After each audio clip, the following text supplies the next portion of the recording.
Hey guys, welcome back to the channel. This is story about what if Naruto Awakens Bloodline, which will change his life part 1. Before I start, please do support for more amazing content and comments for part 2.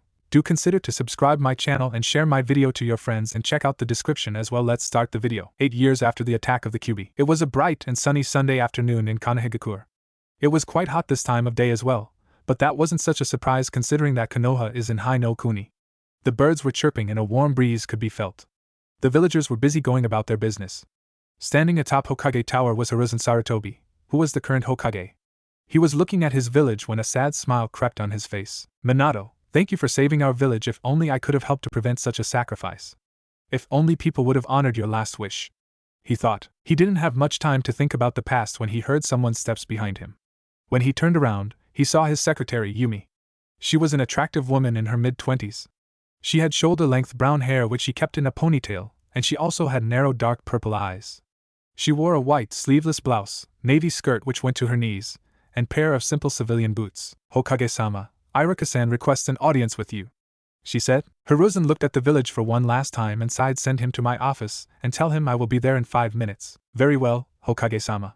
She replied respectfully, bowed, and left. I wonder what he wants. It's very rare that he comes to see me. The old Hokage thought and after a minute left Hokage's office. Hello Iruka, welcome the old Hokage. So, tell me, why did you want to see me? Well, I wanted you to sign this. Iruka stuttered, then gave the Hokage a sheet of paper. When the Hokage read through everything, he raised an eyebrow. Field trip, huh? Why so sudden? The old Hokage asked.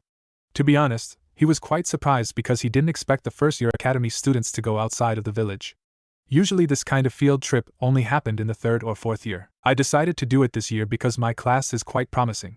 We will be alright. Mizuki will help me watch the kids. And it's not like it will happen tomorrow.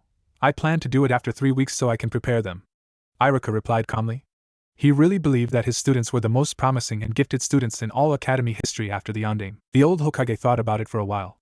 Very well then, I'll sign this form and allow you to take kids on a field trip. In 3 days' time I'll inform the guards about this. Iruka smiled and thanked the old man. Thank you. I shall go now and inform the kids.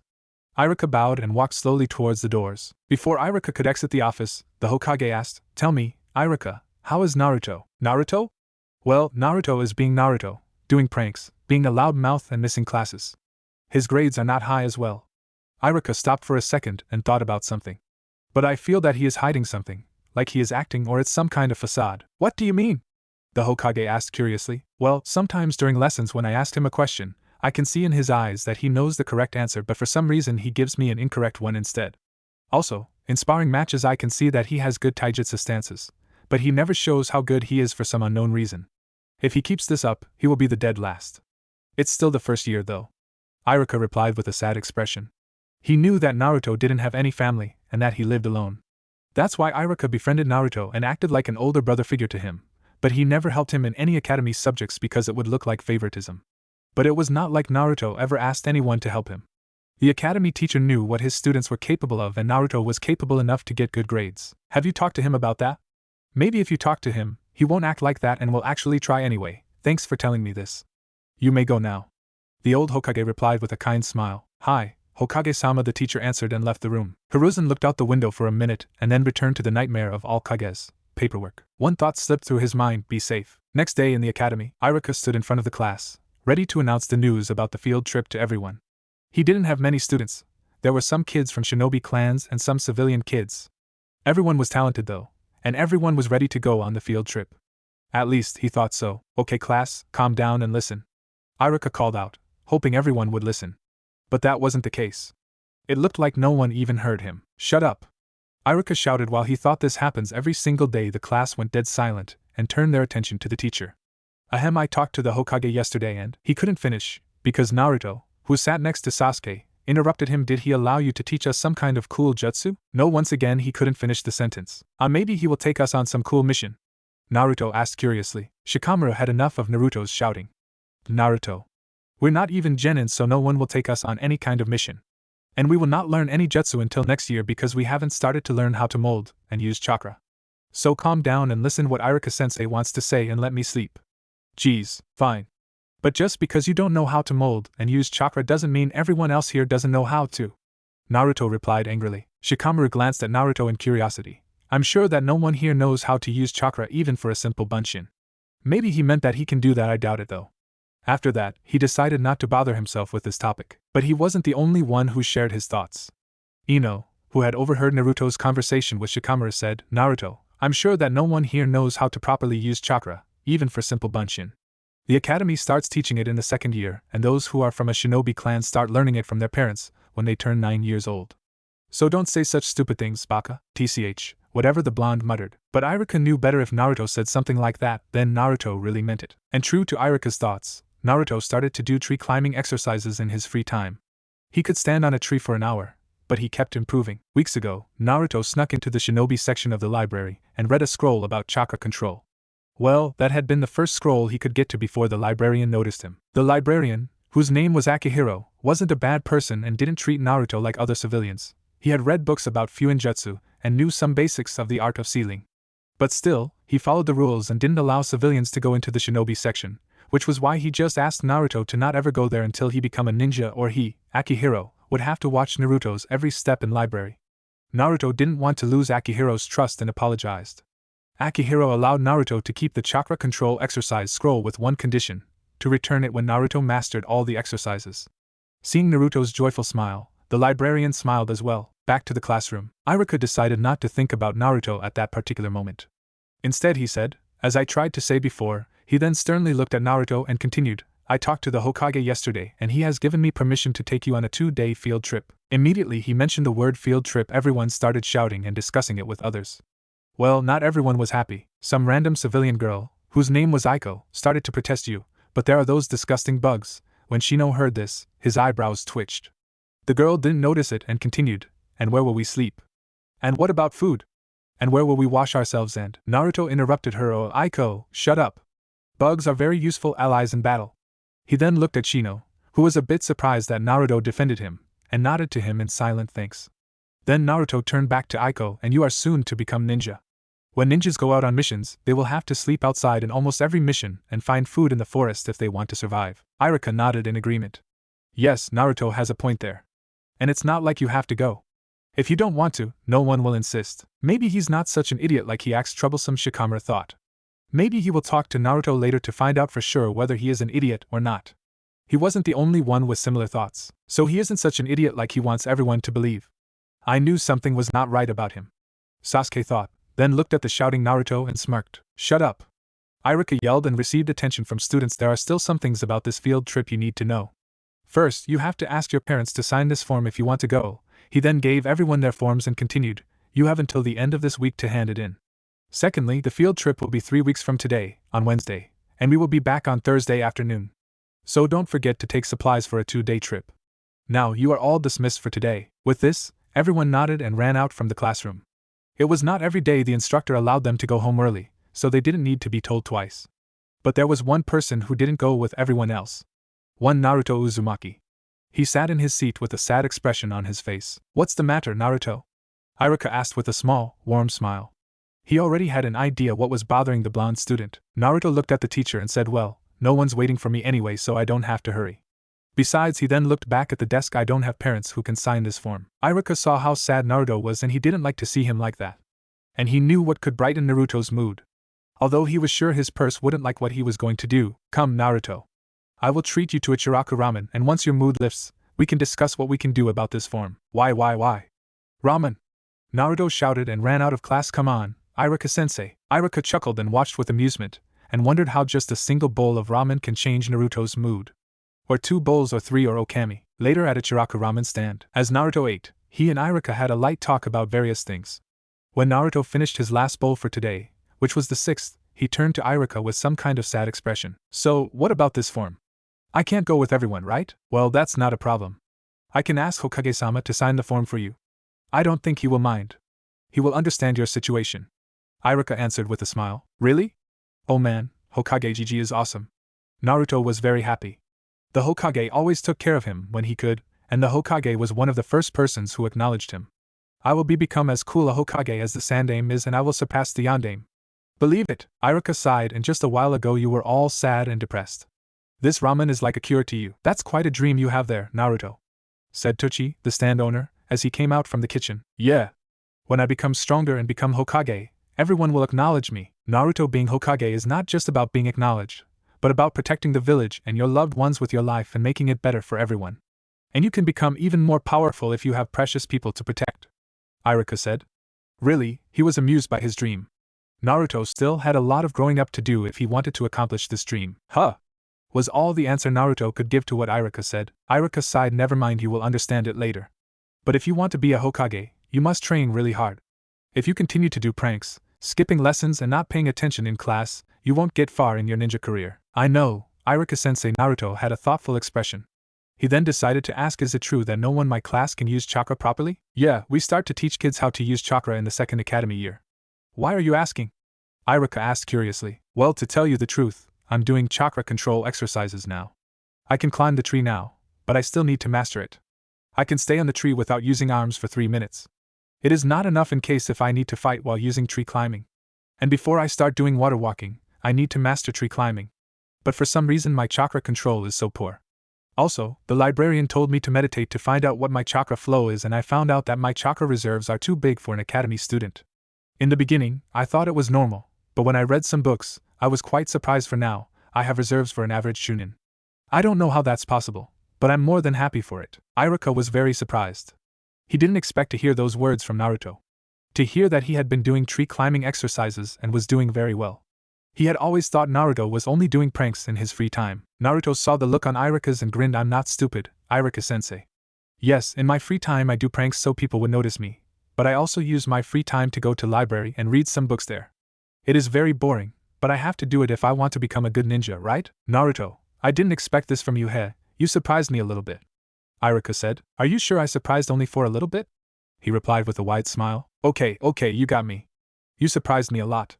But why do you act like an idiot in class? Iruka knew he asked it in the rough way, but he wanted to just know why Naruto acted that way. Well, most of the things you teach in class I already know from the books.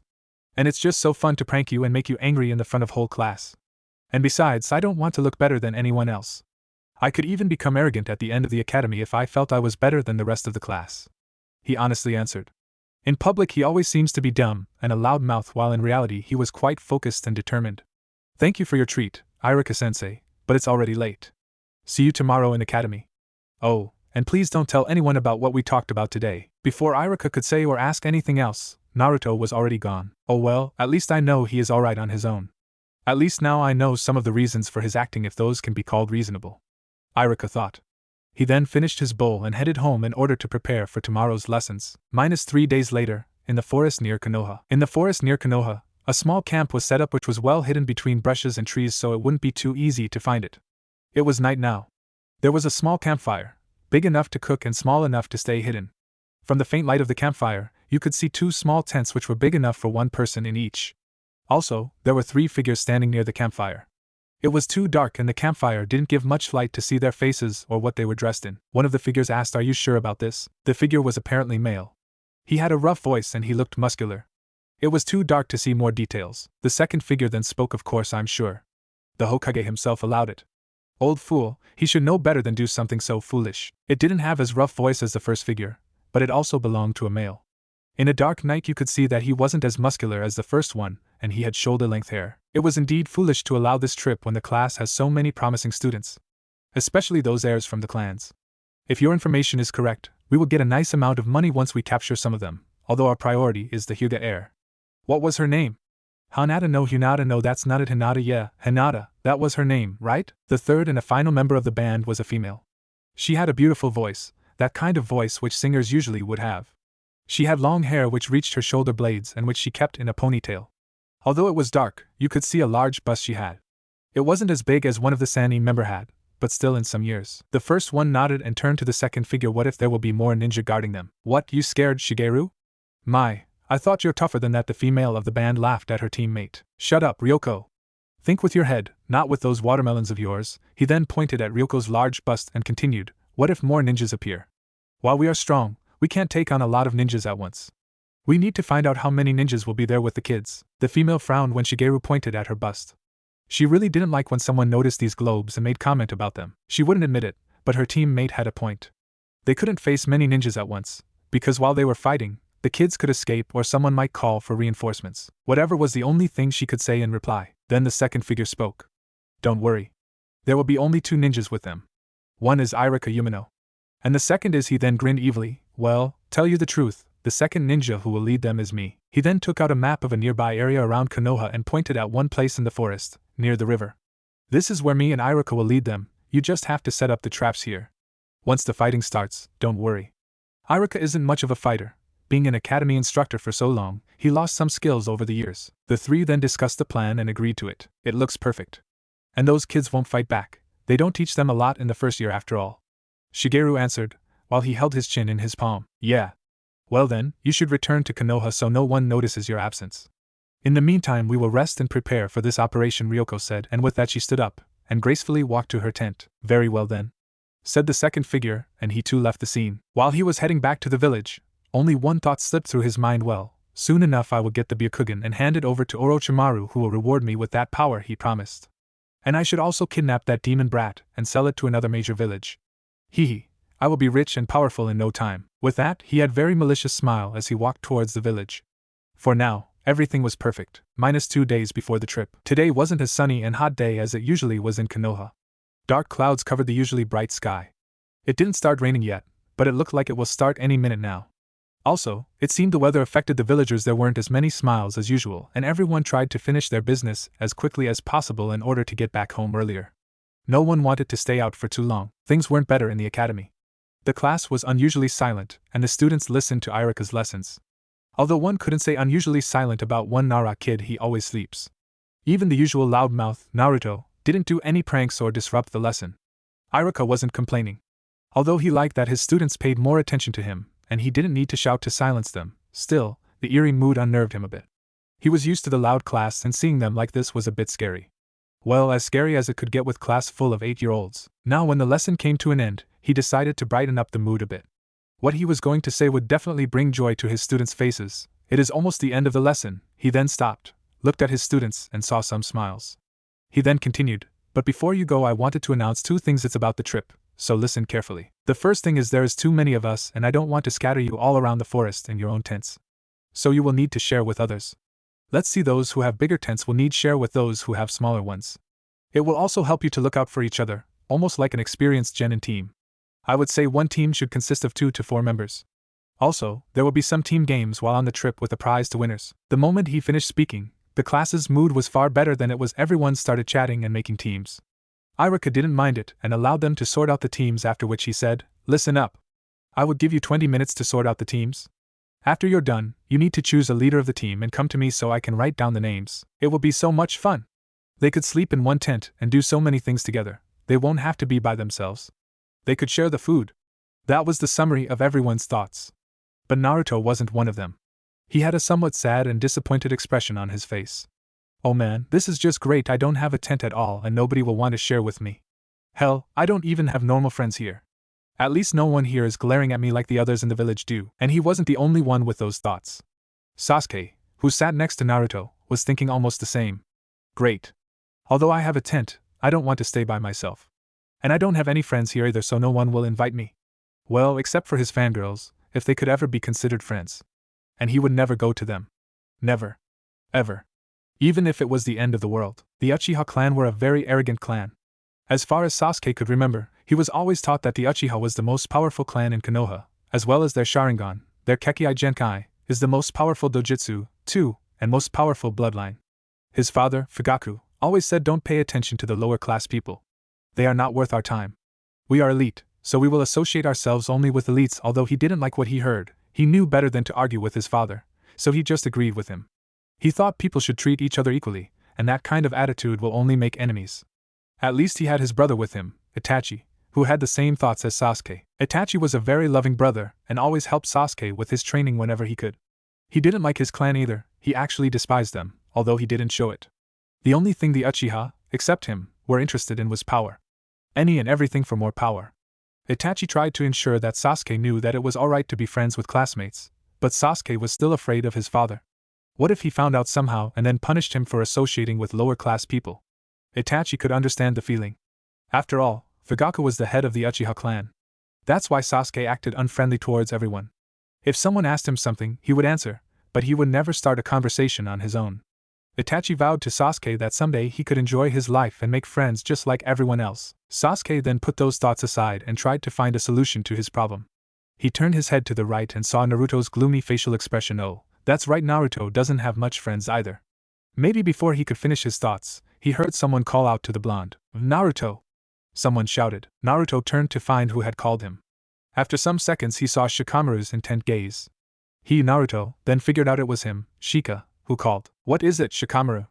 He asked. Well, me and Choji decided to ask if you would like to be on our team. He simply answered, still looking at Naruto. The blonde was surprised. He didn't expect to actually be invited to a team. He thought he would be left out like he usually was. But Naruto knew better than to blindly trust anyone, even his classmates. His life at the orphanage taught him that. Why me? I'm sure there are many others who would like to be on your team. Besides, I will just slow you down when we will set up a camp, and I probably will embarrass you with my behavior. He replied carefully. Choji, who stayed silent the whole time, finally spoke. You're not so bad, Naruto. It's actually funny to see all those pranks and your jokes. But, oh, shut up, Naruto. Stop acting. I know you're not as stupid like you want everyone to think. And words you just spoke prove it. Now, this caught Sasuke's attention. Huh? Naruto muttered. Did I say something wrong which was out of my academy character? He wondered. Shikamaru rolled his eyes. Did he really need to explain it him? Troublesome, the loudmouth Naruto, which he usually pretend to be, would have accepted this offer immediately, and he would be confident about his abilities. He also wouldn't say that behavior crap as well. And it's not like you have any choice anyway. I don't think anyone else will invite you. Our guy knew it. If someone could figure out I was acting, it would be the Nara and their brains. Thank Kami no one's paying attention to our conversation, Naruto thought with some worry in his eyes, oblivious to the fact that Sasuke was also listening. Fine, I really don't have much choice, right? Right. Also, we want you to be our team leader. Choji said. When his ears caught the words you and team leader in one sentence, he was shocked. He was surprised at first when he was invited to a team, and now said team wants him to be their leader? It was too much for his poor brain. What? Why me? I'm not sure if I'll be good enough for you guys. He asked with surprise. So he puts others in first, and doesn't care about himself. Interesting. Shikamaru thought, and then answered. Yes, we want you to be our team leader. Firstly, I'm too lazy to be one. Choji doesn't fit for this role either. Secondly, it's not some kind of dangerous mission or anything, just a field trip with some team games. And I'm sure it will be fun with your attitude. With that, he smiled, bringing out his ace. And finally, you need to practice some leadership skills if you want to be Hokage, right? Now Shikamaru was grinning like man. Checkmate. Ugh, fine. As you said, it's not some kind of mission, so I can do it. Nothing will happen to us anyway. But using my dream against me was unfair. He then looked at the smiling Shikamaru and asked, but don't say anything to anyone about my acting. Please. He really didn't want to show his true personality to others. He wanted it to be a surprise when they actually became ninja. And although shouting about how he was going to become the strongest Hokage ever was part of his acting, part of his mask, it was also his sincere dream. Sure. Besides, I would like to know you better. For now you're one big, blonde mystery and I hate mysteries. Want to be our friend? Shikamaru asked and Choji just nodded, showing that he didn't mind having another friend. Naruto was very happy. Finally! I can have some friends, he thought. For as long as he could remember, for some reason, other kids always stayed away from him and didn't let him play with them. But before he could answer, they heard someone screaming. When they turned their heads to see who screamed, they saw a group of Sasuke's fangirls arguing about something. Then all the girls looked at Sasuke, and to his utter horror, they started to run towards him and shouting, Sasuke Kyun! Join my team! And Sasuke-kun! Don't listen to her, join me! The leader of fangirls was none other than Ino. And right beside her was Sakura, her rival. If there was something Sasuke really didn't like, it was fangirls. Why? First, they only cared about their looks and couldn't make interesting conversation. Secondly, for some unknown reason, they were always shouting. It brought headaches.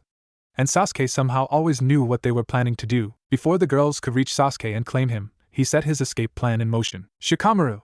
Can I join your team? He urgently asked while shedding anime tears. Shikamaru was a bit surprised, because Sasuke had never showed so many emotions: fear, hope and desperation all at the same time. But he understood his situation. He would have done the same thing in his place. Troublesome asked Naruto, he's team leader. I don't mind though. I know how dangerous fangirls sometimes are.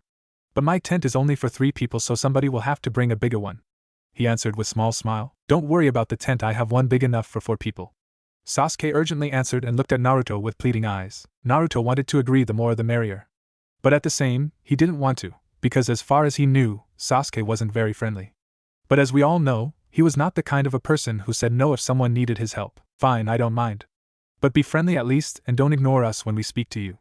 Naruto answered. Sasuke just nodded.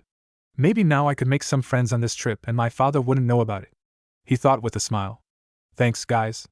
You really saved me from those banshees. Right after he finished that sentence, the just mentioned banshees finally reached their Sasuke-kun.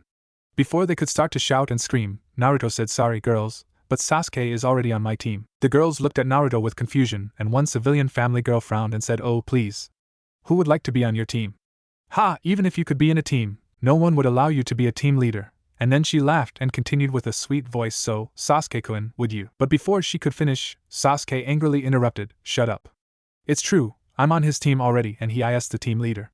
He really hated when someone sounded superior to someone else. BBBU, but why? Why would you like to be on a team with that D-demon? My mom always says he is a D-demon. She stuttered.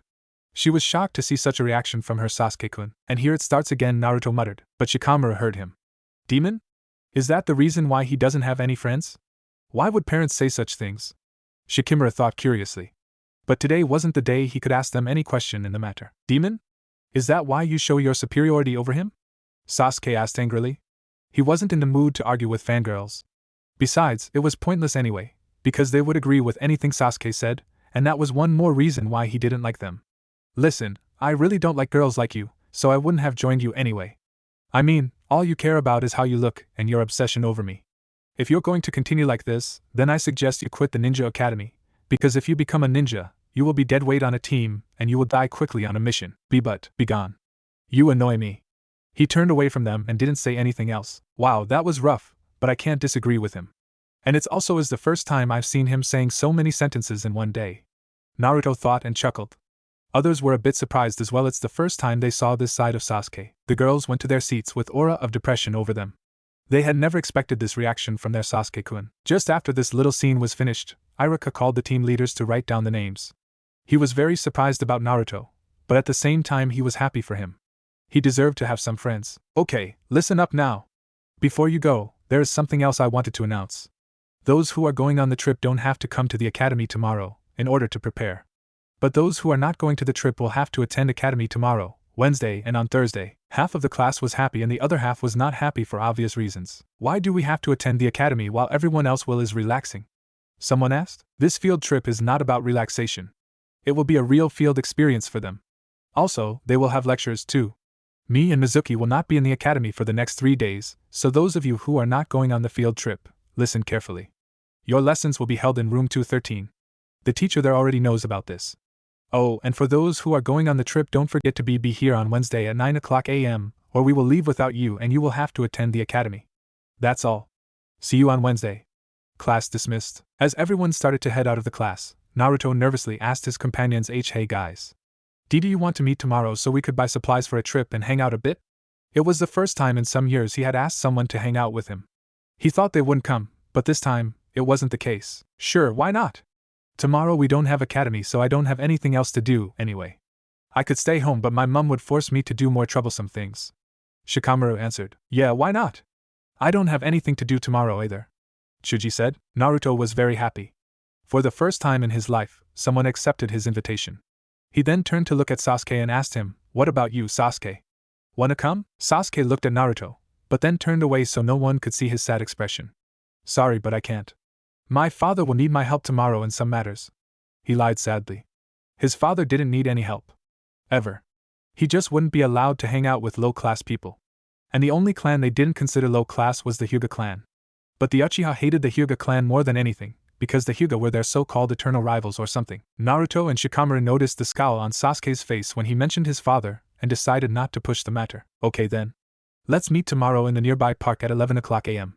See ya, guys. Naruto said happily and went home. Yeah, bye.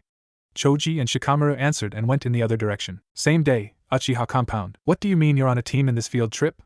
Fugaku, Sasuke's father, asked his son after hearing about everything Iruka had said. Fugaku had long, dark brown hair that reached down to his shoulders and onyx-colored eyes, with visible creases below them, like Itachi has.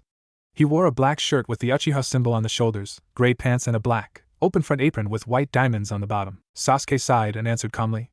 Father, please answer me, who is better? A group of civilian fangirls or a group of kids from ninja families? Why are you asking? Of course those from ninja families. Fangirls are a pitiful excuse for female ninja, I bet they don't even know what a kunai is. There you go, father. When I saw a group of fangirls heading in my direction, I demanded to be part of the most promising team. Sasuke calmly answered. You demanded to be part of the most promising? Heh, I like that, son. Remember to show your team how grateful they should be that you're with them. Dismissed. Very well, father. Sasuke said and left the room. That went better than I imagined. Thank Kami he didn't ask who is on this team. I can't believe he is my father if only mother was here. Sasuke sadly thought. He then remembered the day he saw his mother for the last time. Flashback 3 years ago. Be a good boy and listen to your brother. Here, take this lunchbox and share it with Itachi. Mikoto said while giving young Sasuke his lunchbox. Mikoto was a fair-skinned woman with long, black hair with bangs hanging on either side of her face to roughly frame her cheeks and black eyes. She wore a simple dark purple blouse with a red plum skirt and a light yellow apron over it. Sasuke took the lunchbox and said thanks, Kao-san. When will you return from your mission? I don't know. Maybe after 2 days, maybe after 4 days. It depends on many circumstances. She answered. Okay then. Love you, Kao-san. Love you too, sweetheart. She said with sweet voice and kissed her son on forehead, after which Sasuke and Itachi went outside. After 3 days. It was late evening. After some light training, Sasuke and Itachi returned home. There, they saw a crowd of people talking to their father. It didn't look like anything important to them, so they just ignored the crowd and walked to their rooms. After a quick shower, Sasuke heard his father calling for him and his brother. He quickly dried himself, changed clothes and headed to the kitchen. When he arrived in the kitchen, he sat next to Itachi. In front of him sat Fugaku. Sasuke wondered where his mother was. Sasuke Itachi Fugaku started the conversation with an emotionless face. Where is mother? Did something happen to her? Itachi asked, worry in his eyes. Your mother is dead. Fugaku answered without any sadness in his eyes, but he sounded sad. What? No. It can't be true. You're lying. Sasuke shouted, tears forming in his eyes. I'm sorry, but it is true. We found her dead this morning with a kunai stabbed into her heart. After we found her, we returned to the village. We presume she was killed during her night watch by enemy ninja. No, it can't be true, Sasuke quietly said, his eyes full of tears. Itachi wasn't faring any better. He had tears in his eyes, though not as much as Sasuke had. He could control his emotions better. Mother, Itachi thought, remembering all their happy times together. But then he realized something is not right here. Even if one squad member was killed while on a mission, they wouldn't abandon the whole mission. They would have sealed the body in a scroll or waited for reinforcements to take body, and then continue with their mission. He thought, but he decided not to speak his concerns. He will do his own investigation later. In 2 days' time there will be funeral for her. Please be ready. With that, Fugaku stood up and left the kitchen, leaving his 2 sons to mourn their mother's death. Flashback end. A single tear fell from Sasuke's eyes when he remembered the painful memory. No, my mother wouldn't want me to cry. She wouldn't like me to mourn forever. Sasuke thought and wiped away the tear and headed to his room to get some sleep. Next day. The next day was much warmer and brighter than the previous one. Shikamaru, Choji and Naruto were walking around the village and were having a light chat on various topics. The group was receiving hateful glares from the villagers. It wasn't the whole group who received them, though it was the one blonde kid in the group who received all the glares. And Shikamaru noticed it. Hey Naruto. Why everyone is glaring at you? What did you do to them? Shikamaru asked curiously. Naruto put his hands behind his head, showing that he was quite relaxed, and answered the question of his new friend. I don't really know. As far as I can remember, I've always received them. I'm used to them now. Strange. If you didn't do anything, why would they look at you like that? Chuji asked while munching his crisps. Is it about the demon thing that other girl talked about yesterday? I will need to ask Dad later. Shikamaru thought. As they continued to wander around the village and continued their chit-chat, they decided to buy some supplies for tomorrow's trip. Now they stood in front of a grocery store and were ready to head in when Naruto stopped them. You guys go ahead and buy the stuff we about discussed before. I'll wait for you here. Naruto. Don't you want to come in with us? Choji asked and gave Naruto a confused look. Well, I want to go, but they will just throw me out. And if we will go to shops where I'm allowed in, they will just overprice everything for me. They say it's some kind of tax, but I don't quite believe them. But there's nothing I can do about it. Naruto answered without a care in the world. What? Both Choji and Shikamaru asked. They were completely shocked after hearing that. But how do you live? I mean, do you have enough money to feed yourself? Choji asked. He couldn't help but to be a bit worried for his new friend. Hokage Gigi always gives me a monthly allowance. When I receive the money, I carefully plan on what I'm buying so I could survive the month. You don't have any parents, right? Shikamaru asked. After he received a nod from Naruto, he continued, why aren't you in the orphanage then? Naruto didn't want to tell them, but they were his new friends after all. And it looked they were worried about him. Well, when I was 5 they kicked me out. Shikamaru widened his eyes and Choji stopped eating his crisps. But before they could ask anything else, Naruto continued, and I'm happy they did. I wasn't treated very well there anyway. Look, I don't want to talk about this, so please don't ask anymore. And please don't say anything to others. Both Choji and Shikamaru nodded in agreement, and decided to ask him later, when he will open up more to them. Come on, Choji. Let's go and buy the supplies while Naruto is waiting here. Naruto, meet us here after 20 minutes. Okay, sure. See you later, guys. Naruto waved to friends and decided to walk around the village for a bit, ignoring all the glares. Minus 20 minutes later, as Naruto came closer to the meeting spot, he saw Shikamaru and Choji already waiting. He greeted them and decided to browse through all the goods they bought. Okay, you bought everything we will need for tomorrow, Naruto said. After that, his stomach growled, indicating it was time for lunch. Naruto smiled sheepishly and rubbed the back of his head in embarrassment. Right, wanna come and grab a bite to eat before we go home? Choji smiled. Sure, why not? He answered. Where to? Let's go to Ichiraku Ramen. It's the only place I'm treated with kindness, Naruto answered with a sad smile. Both friends didn't want to argue, seeing Naruto's sad expression, so they just agreed.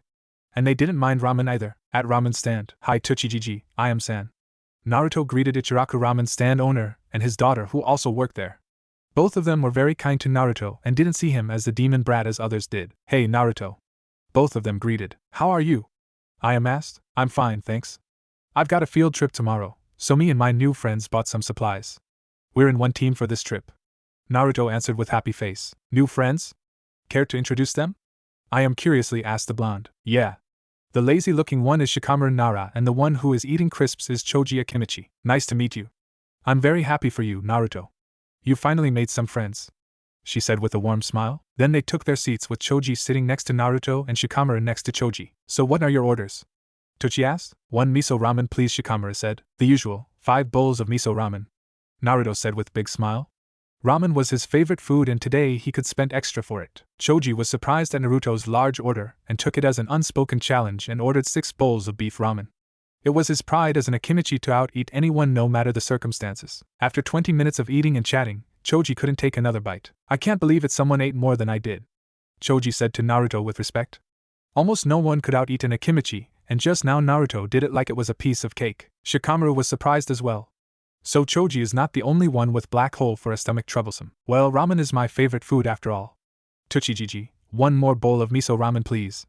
It will be the last for today, Naruto said. Choji couldn't believe Naruto had ordered another bowl. He had eaten 10 bowls and Naruto is ordering 12th. Naruto. It doesn't mean I will lose next time, he said in a challenging tone. Shikamaru cried anime tears and said, why do all my friends have to eat so much? Why does no one else enjoy sleeping or watching the clouds as much as I do? Choji and Naruto laughed at their friends' antics. Someday, you will meet that kind of person, Shikamaru. They then paid for their food, said goodbye to each other, and went home. Next day, it was a sunny Wednesday morning. Although it was a bit cool, it was still pleasant. In front of the academy stood many students separated into groups of 2s, 3s, and 4s. Everyone had bags and backpacks and everyone was yawning. Good morning, class, Irika greeted them. Morning, Irika-sensei. Now, I will call your names and check who's here and who's not. I will start with team leaders. After I call your name, you have to step forward. After that was done, he continued, now I will call others. When I call your names, you have to join your team leader. After 5 minutes of checking, okay, everyone's here. Let's move out. We're heading to the village gates. After that was said, Irika moved forward with students behind him, and behind the crowd of kids were Mizuki. No one noticed a malicious smirk on his face. Near the village gates. So, when do you think we will reach our destination? Naruto asked his companions, trying to make light conversation while they were walking. How should we know if we don't even know where our destination is? But I think in 1 or 2 hours we should be there, Shikamaru answered. Shikamaru has a point, Naruto. Irika-sensei wouldn't select a place too far away from the village, because we are not ninja yet and most people here can't keep walking for more than 2 or 3 hours without rest. Sasuke answered with a smile. He was happy he could finally talk with someone and not have to be afraid of his father. Hey Sasuke Munch, how come you're actually Munch talking with us? Choji asked curiously while eating his never-ending bag of crisps. Yeah, and you're smiling too. Something's wrong here. Now who are you and what did you do to the brooding Uchiha? Naruto added with a small chuckle. Sasuke's eye twitched in annoyance. Just because I don't talk in class and act like brooding Uchiha doesn't mean I'm one. Shikamaru rolled his eyes and sighed. Geez. My class is full of clowns and actors. I sometimes wonder if this really is a ninja academy and not some theater school. Oh really? Then why do you act like brooding Uchiha when you can easily make friends like everyone else? There you go. Naruto laughed. What about you? I'm sure if you didn't act like an idiot, you could make friends as well, Sasuke answered with a victorious grin as he saw how it silenced Naruto. But he failed to notice the sad expression on his face. It didn't go unnoticed by Shikamaru and Choji. "Shut up, idiot!" Shikamaru whispered so Naruto couldn't hear him. When he saw Sasuke's confusion, he decided to elaborate. "Do you remember what that girl said to him yesterday in class?" After getting a nod from Sasuke, he continued, "Then it shouldn't be that hard to realize why exactly he didn't have friends. For some reason, parents tell their children to stay away him." After hearing that, Sasuke's eyes narrowed. He then whispered back to him, "I thought it was the way she showed her superiority over Naruto." Choji shook his head. "No, Munch, he told us yesterday, Munch, he was treated that way, Munch, ever since he can remember, Munch. But he, Munch, doesn't know why." "Yeah. And we saw how villagers were glaring at him yesterday when we met up. Why would anyone do that to him?" Sasuke asked. Shikamaru shrugged. "No one knows. But this topic is a bit painful for that troublesome blonde." When Sasuke looked at said blonde's face, he saw an expression of pain and sadness. Almost the same expression Sasuke sometimes sees in a mirror. He then realized Naruto had it worse than he did. Naruto, oblivious, as always, to the whispering, decided not to think about his past and changed the topic. "Hey, guys, wanna pull some pranks on Sensei or the other kids?" he asked while grinning like mad. Sasuke smirked and was relieved at Naruto's sudden change of mood. Shikamaru and Choji just smirked, showing they agreed with him. Unknown to them all, even for the two Chunin, they were followed and watched. They were followed by a man wearing a weasel mask, indicating he was an ANBU member. He was none other than Itachi Uchiha. He wore black pants, short-sleeved shirt and gray chest armor, metal arm guards and gloves. He also had a simple sword on his back. He was happy seeing his brother laughing with his classmates. Sasuke would have been able to do that long ago if it weren't for their father. Just thinking about their father made Itachi frown. He then remembered why he was there. Flashback. One day before the trip. "You summoned me, Hokage-sama?" Itachi asked the leader of their village. Hiruzen looked at Itachi with tiredness present in his eyes. He then poofed out a cloud of smoke from his pipe and answered, "Yes, Itachi. I have a special mission for you."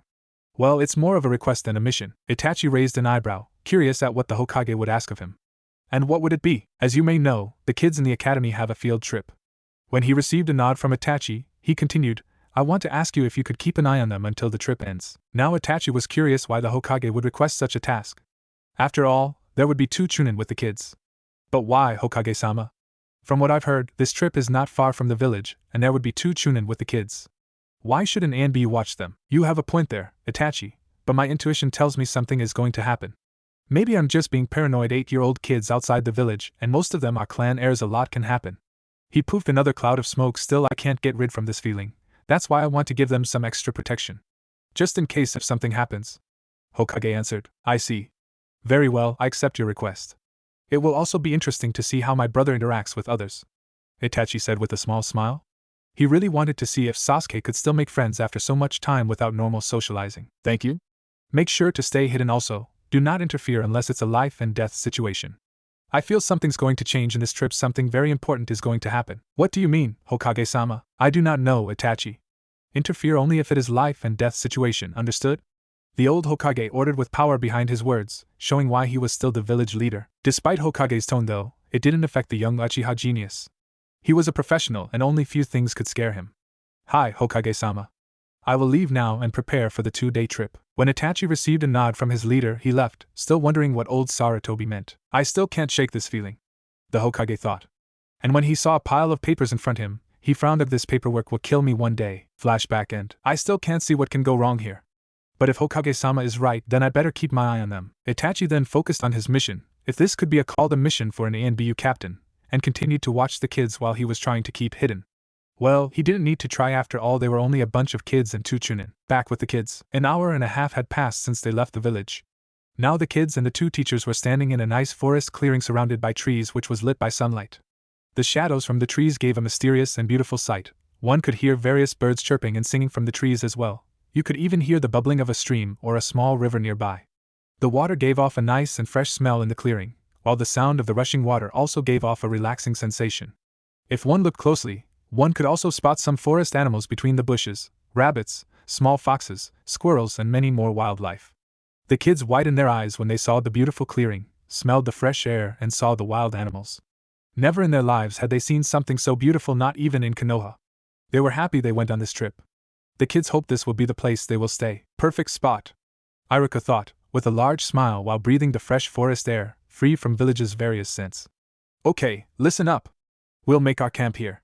I want each team to set up their tents in 30 minutes. Make sure you're not very far away from other teams. Then we will have a 1-hour break. where we will eat and relax. Then for 3 hours you will have a lecture with me and Mizuki-sensei here and some light activities. After that, we will have our first team game. Is that clear? Hi, sensei. Everyone said in unison. Iruka smiled and continued, do not wander too far away from the camp or you will have to spend the rest of the trip near me. Now go prepare your tents. With another hi in unison from everyone, the kids started to unpack their bags and start building their tents. The first team to complete this task was none other than Naruto's team. They did everything in 10 minutes, in which Naruto showed great organization and leading skills, as great as an 8-year-old could have, where he assigned his teammates various tasks. Sasuke and himself were setting up the tent, Choji went to gather some dry logs, or sticks or whatever could burn, while Shikamaru set up the fireplace and put food on table, if a wooden plate on 2 wooden logs, which Choji brought, could be considered a table. Their small camp was not too far from forest, next to a large tree, the largest in the clearing. Naruto chose this place because he knew his friend Shikamaru liked to watch clouds. It was more comfortable to lay on a tree branch and stare at the sky than lay on the ground. Anyway, they were quite happy they finished first. That meant they had more free time, which they used to chat and get to know each other better. The second team, which finished in 14 minutes, was Shino's team, consisting of Shino, Kiba and Hinata. Isn't it ironic? They were not far from Naruto's team. Kiba took care of finding something to burn, seeing he had the most energy. Shino was setting up the tent, while Hinata was busy doing her magic near the fireplace and preparing the food. After everything was done, they decided to explore the beautiful clearing. Shino was interested in bugs, obviously. Hinata was wondering if there would be any medical herbs in the forest.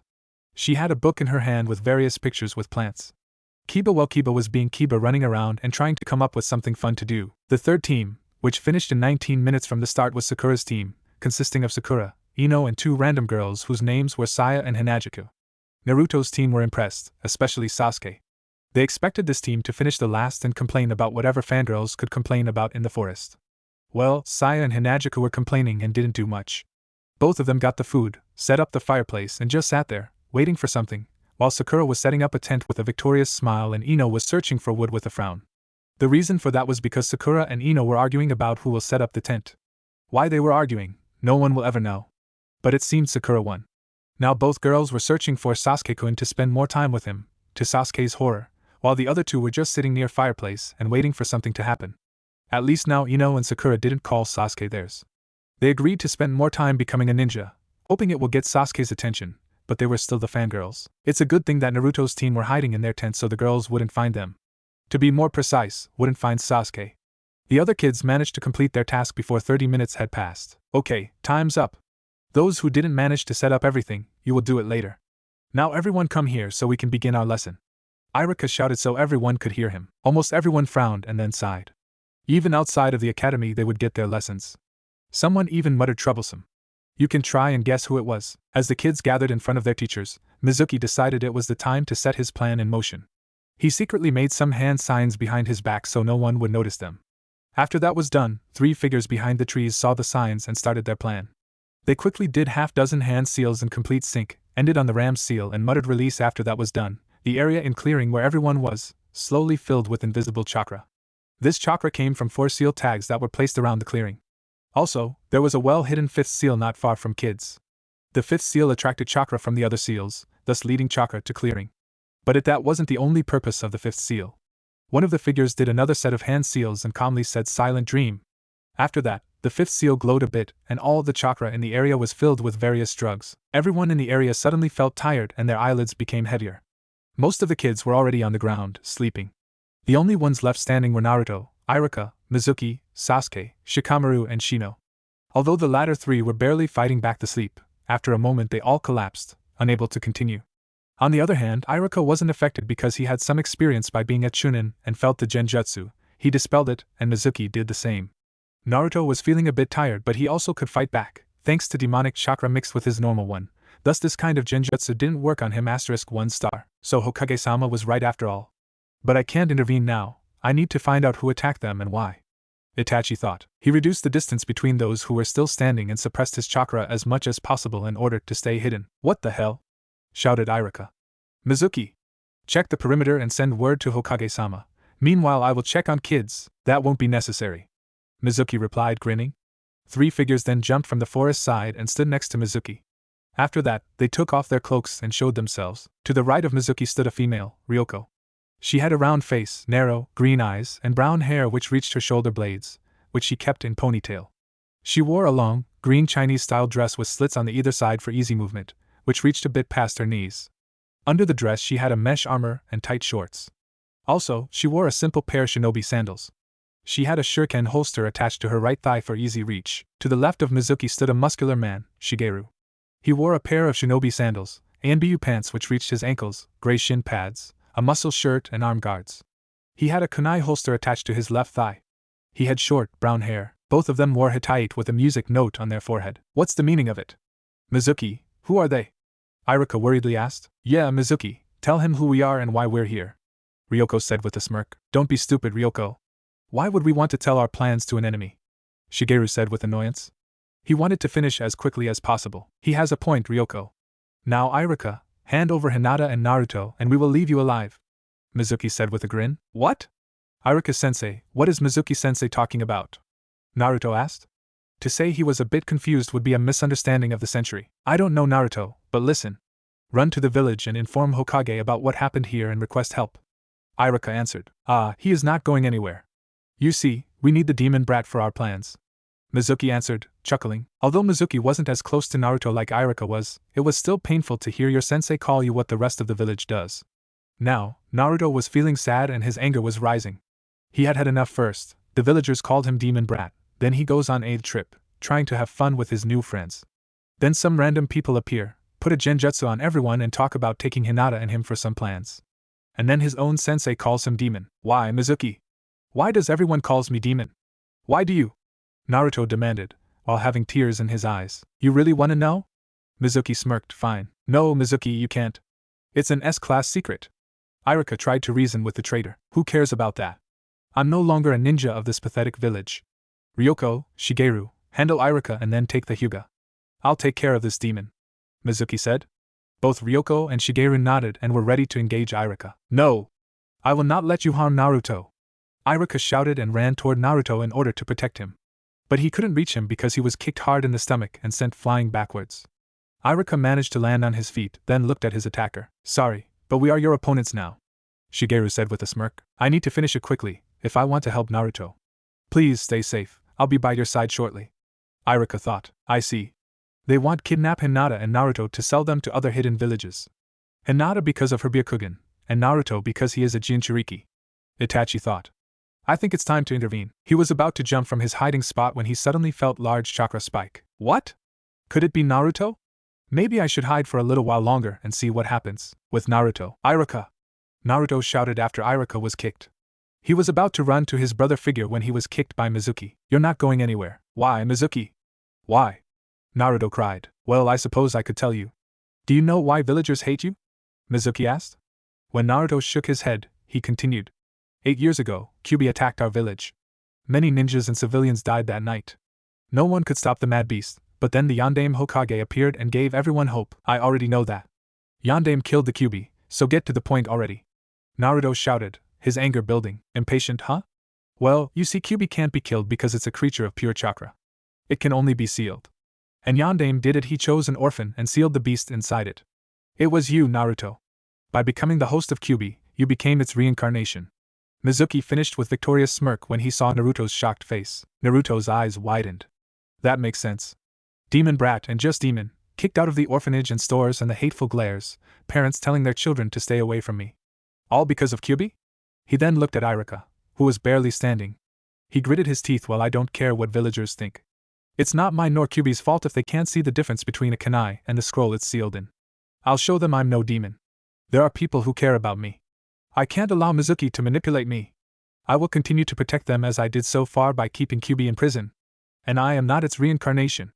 Then he remembered something what Irika once told him. Flashback. Naruto being Hokage is not just about being acknowledged, but about protecting the village and your loved ones with your life and making life better for everyone. And you can become even more powerful if you have precious people to protect. Irika said with a warm smile. Flashback end. Do you want to protect them? Someone asked. Naruto wasn't dumb, so he figured out that someone was speaking in his mind. Huh? He mentally asked. Do you want to protect Irika and those kids here? The voice asked again. From the corner of his eyes he saw how Irika was being beaten. He didn't have a choice. I don't know who you are, but yes. Protect my precious people. I don't know why I still love this village, but I will protect it with my last breath. I will become a Hokage and protect the village, and my precious people. Naruto said with flames in his eyes, full of determination. Very well, I will give you the power to do so, the voice said, and chuckled evilly. When Mizuki saw the determination in Naruto's eyes, he became confused. It should have broken him. So will you? He couldn't finish when he was thrown back by a chakra wave from Naruto. He felt a malevolent chakra and energy coming from Naruto. A chakra well known to him. No! Did I free the Kyuubi? With Iruka, Shigeru, and Ryoko. Right after he landed, Iruka took 6 shuriken in each hand and threw them at Ryoko and Shigeru. He then did some hand seals and shouted Shuriken Kage Bunshin no Jutsu, and then 6 shuriken became 50. Both Ryoko and Shigeru easily dodged them or deflected them with kunai, but they still received some scratches. But it was only for distraction. While both of them were evading shuriken, Iruka had already finished another set of hand seals and shouted Doton, Rock Spike. 2. One large rock spike shot up from the earth, ready to impale Ryoko, but she managed to dodge at the last second, but still received a deep gash on her shoulder. Shigeru saw that and quickly made hand seals, put his fingers near his mouth and shouted Katan, Fireball Jutsu. He then exhaled a medium-sized fireball at Iruka. Iruka quickly dodged it only to receive a sharp punch in his gut and kick in the face from Ryoko. He stumbled back, and when he stopped, he was ready to defend himself. He then heard a nice voice singing, after which large plants with mouths started to grow from the ground. After that, said plants rushed at Iruka, trying to swallow him. What the fuck? Genjutsu? He then dispelled the genjutsu, but it was too late, because he received a strong punch from Shigeru which sent him flying. I think he broke my nose. Ryoko took out a kunai and went for the kill. Suddenly, the whole clearing was filled with malicious chakra and a shockwave threw them back a little. Naruto didn't know what was happening. First, he felt anger, a lot of anger. Secondly, he felt bloodlust. He wanted to kill somebody and quickly. He looked up and around and saw Mizuki, the reason for his anger. Mizuki, meanwhile, watched Naruto with horror. Red chakra started oozing out from Naruto and bubbling. A second red chakra cloak started covering his body. Fox-like ears grew, replacing his ears, and a tail formed around Naruto. His nails grew out a bit and became sharper. His hair became spikier and wilder than before. His whisker marks became more pronounced. His eyes turned red and his pupils turned into slits. Then something happened. In a blur he disappeared and reappeared in front of Mizuki, his hand ready to strike. Mizuki was too shocked to even move. Naruto pierced Mizuki's chest and heart, making a hole, and killed him instantly. Mizuki didn't have time to even scream in pain. Naruto then took out his hand from the hole and blood started to spray out, covering him in it. Naruto then turned around and glared with his slitted eyes at Ryoko and Shigeru, who were shaking with fear. You will not harm my precious people. He roared, and faster than a mere genin could see, he launched himself at Shigeru. Shigeru's shinobi senses kicked in and he managed to dodge a punch by jumping to the left and falling to the ground. Naruto was already on him, ready to pierce his heart like he did with Mizuki. Shigeru covered his head, ready to die. Before Naruto could finish, he felt pain in his back. He turned around and saw Ryoko throwing shuriken at him from a safe distance. Naruto then let out a roar with another shockwave, knocking back all the shurikens which were already impaled in him and others that were already sent flying towards him. Naruto then redirected his attention to Ryoko and started to run towards her. Meantime, Shigeru was trying to run away. When Naruto reached Ryoko, he launched a punch at her face, which she quickly blocked with her arms. Thanks to Kyuubi's chakra cloak, Naruto burned Ryoko's arms, despite her blocking the punch. Naruto then quickly kicked her, and she couldn't block it. She stumbled back, and before she managed to push back the pain from the recent kick and burn, Naruto was already on her, impaling her chest.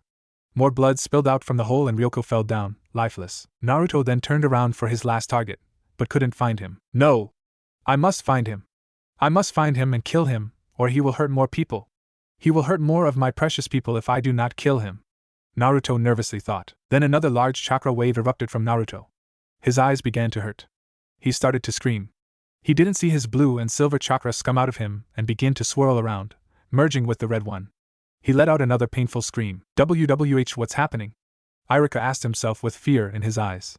Fear for Naruto. I have to intervene or this will turn ugly, Itachi thought worriedly, and jumped out from his hiding spot. Are you alright, Iruka-san? Itachi asked. AMBU?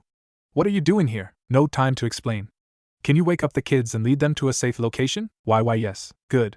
I'll take care of Naruto-kun, Itachi said, and when he saw the worry in Iruka's eyes he smiled under his mask and said, even in this state you're protective of him, right?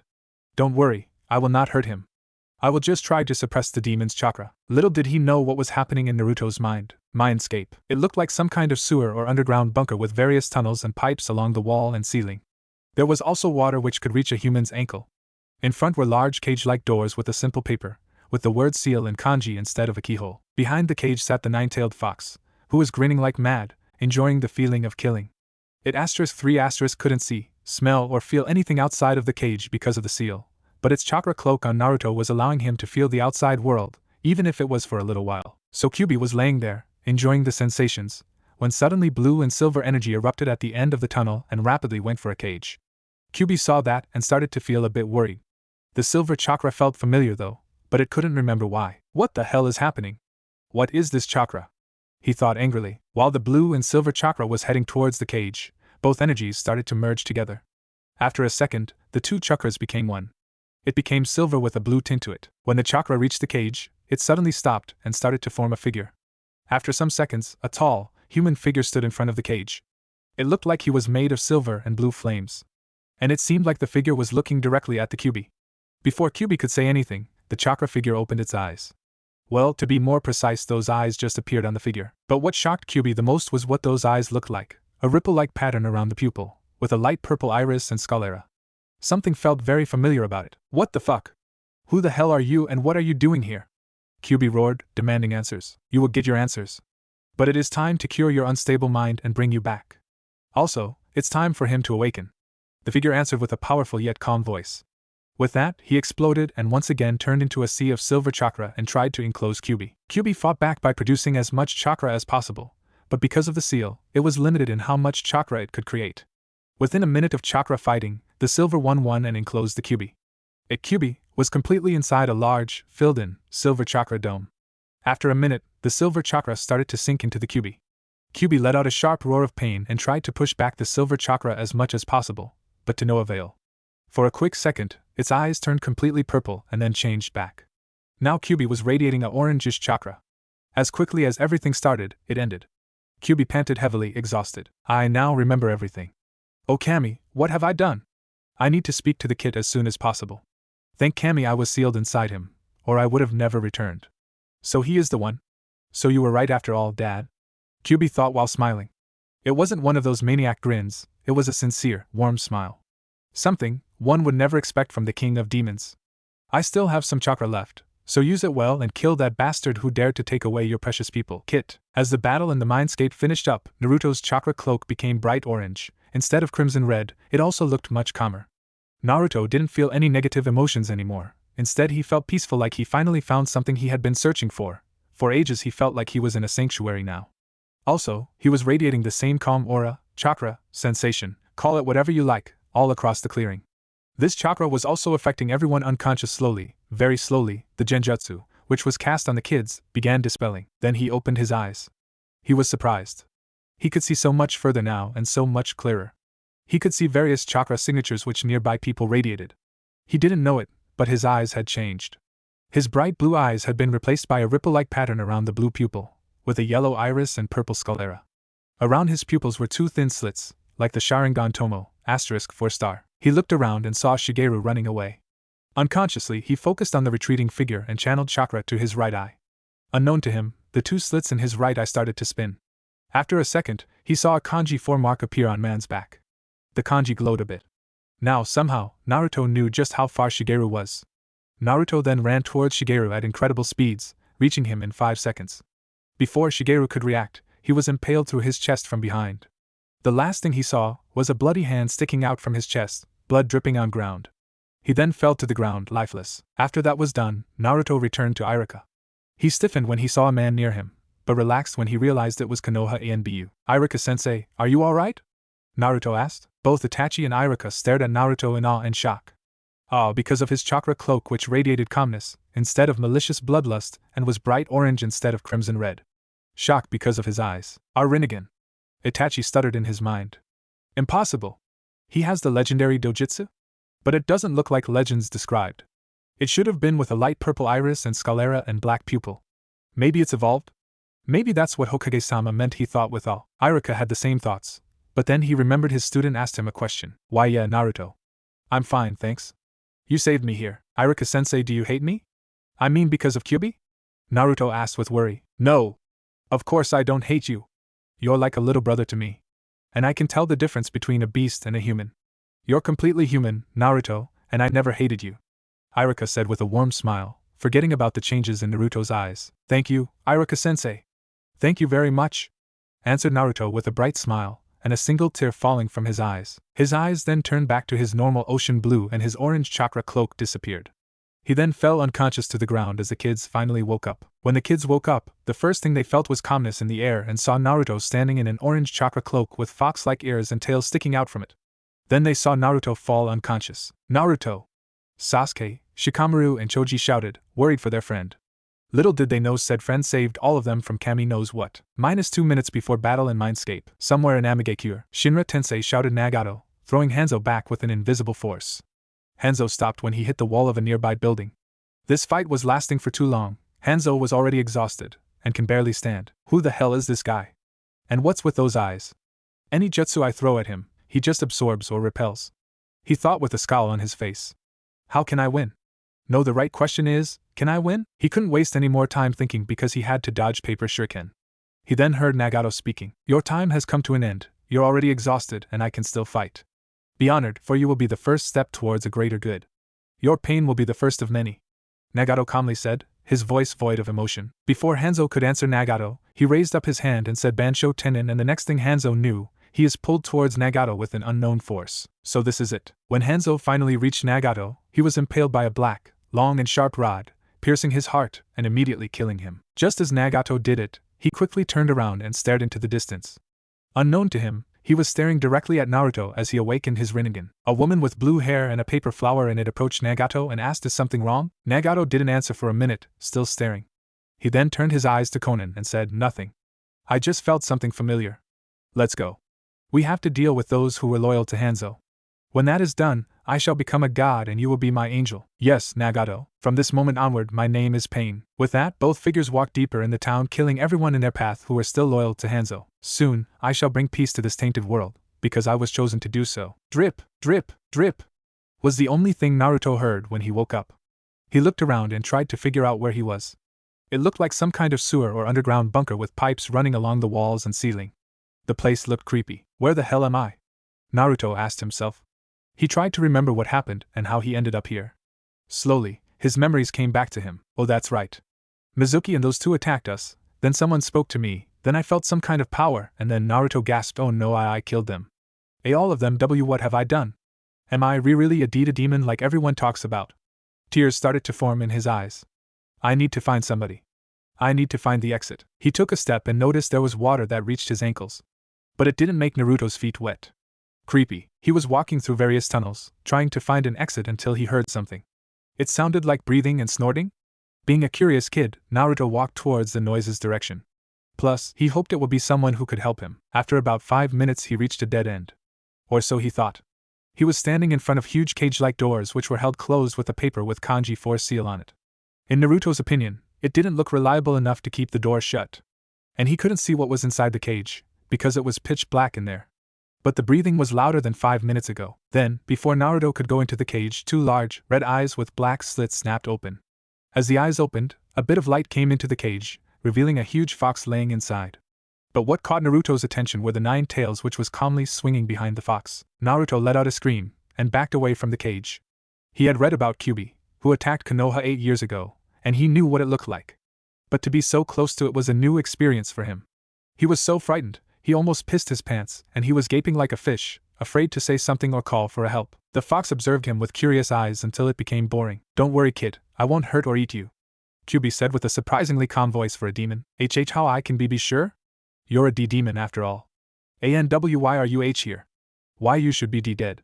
Naruto stuttered in fear, although in mind he was surprised it speaks. Ha! I can't be killed. I'm made of pure chakra and no mortal can kill me, Kyuubi said with amusement. What? Then where are we? Is this some kind of dream? If you see can't be killed, what happened to you 8 years ago? Naruto asked. Little by little he was overcoming his fear and stuttering, seeing the demon is not going to kill him. Yet, too many questions, Kit. But I will answer them. No, it's not a dream and we're in your mindscape which was created by the seal, which also put me here, in other words, we're in your mind. To answer your other question, although I can't be killed, I can be sealed using potent and strong seals. Kyuubi answered and watched Naruto, hoping he will figure it out himself. Kyuubi knew Naruto is not as stupid as everyone thinks. My mind can't be killed. Only sealed cage with a seal voice in my head. Villagers hate Naruto muttered and then he widened his eyes. No, it can't be. You're sealed inside me? Yes, I'm sealed inside of you. I knew you would figure it out, by giving you obvious hints. Fox answered with a grin, showing all its sharp teeth. It looked very intimidating. But why? Why did the Yondaime Hokage choose me out of all orphans? Naruto asked, tears coming from his eyes, fear forgotten. He just wanted to know why Yondaime ruined his life. Should I tell him or not? Now I'll tell him, better now than later. He needs to know the truth anyway. If I'll tell him now, he will be broken just for a week or two. If I'll tell him some other time, he will be broken twice. Kyuubi thought. Tell me why?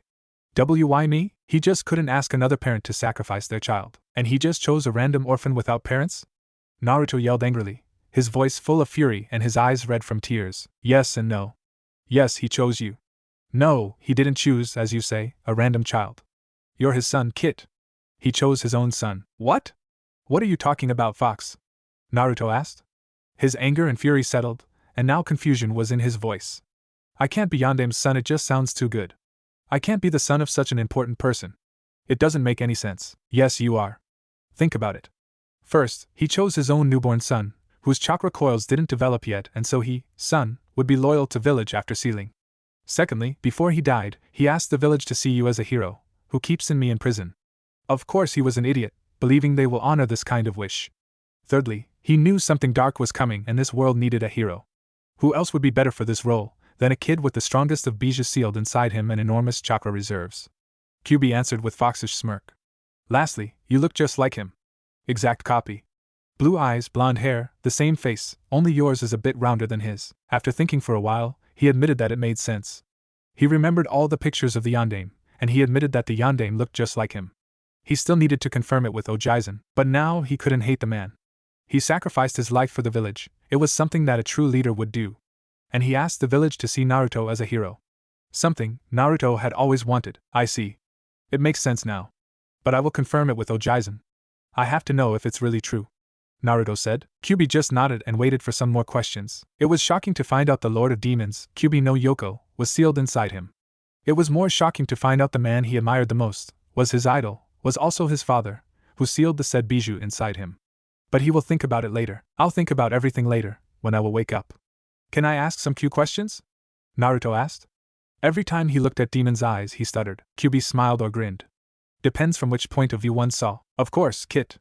We still have some time until you will wake up. Alright. I've read the Kyuubi is a malicious being, full of rage and hatred and kills everything it sees. But I don't feel anything evil from you. At all. Why? Well, it's simple.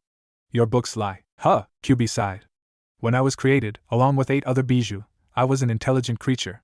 Our creator gave us a task and we were scattered about the elemental nations. Slowly, after thousands of years, the other bijou went berserk because of the long time in the living world or because of unknown conditions. Bijou are not stable creatures. I too was losing my mind. But then something happened and my mind was healed. So I lived like that for some 1,000 years. But one day, a man found me and used his Kekkei Genkai, the Sharingan, to tame me. Then everything went blank. He was very powerful if he could tame me. Next thing I knew, I was fighting another man, who could use Mokutan. Naruto was listening very carefully. In his opinion it was interesting to hear some history. Mokutan? You mean the Shodaime Hokage? Yes. Don't interrupt me anymore, kid. Kyuubi growled. It really didn't like when someone interrupted it. As I was saying, I was fighting a man with the Mokutan ability, and he won the fight. When I was released from the Sharingan's effect, I fled from there as far as possible, my instincts said to do so. But I was unsuccessful. Shodaime found me and sealed me inside a woman. Being tamed by the Sharingan, and then being sealed were key factors in losing my mind. It was the moment I lost all my clear thinking and acted only on instinct, rage and bloodlust. I was like a savage animal, like the books described me. Until now. I'm very lucky I was sealed inside you. To say Naruto was shocked was like saying the village loved him. To think Kyuubi was once an intelligent creature, and was fighting with the Shodaime Hokage himself. And lost. Any more questions so far? After a moment of thinking and overcoming his shock, Naruto asked, if you were sealed, how did you break free and attack Konoha? 8 years ago, a man with the Sharingan set me free from my previous host. The same eyes tamed me again and controlled me. The man ordered me to attack the village. After his control of me was gone, everything I saw was red. I was filled with rage and I was on a rampage. Unfortunately, I don't know any details on how was I freed or who my previous host was. And I'm sorry for attacking this village. Okay, that explains why books say you're a malicious being. And don't apologize, it wasn't completely your fault. But why until now? What changed you? When you offered power, you sounded evil, But now you don't seem evil or malicious at all. I had hoped you would me ask that. You see, when I was flooding you with my chakra, you were subconsciously mixing it with your own chakra and channeling it to your eyes in order to find the last man. You put so much strain on your eyes that you would have become blind, but you got lucky and instead of going blind, you awakened a dormant power. Your bloodline. And my bloodline? I have a bloodline? Naruto asked, shock clearly evident in his voice. Kyuubi scowled. Naruto interrupted it again. Yes, your bloodline. Rinnegan. Don't ask any questions, I'll explain. Kyuubi said and thought how to explain it clearly, so Naruto could understand it. You don't have a normal Rinnegan though. It's a bit evolved.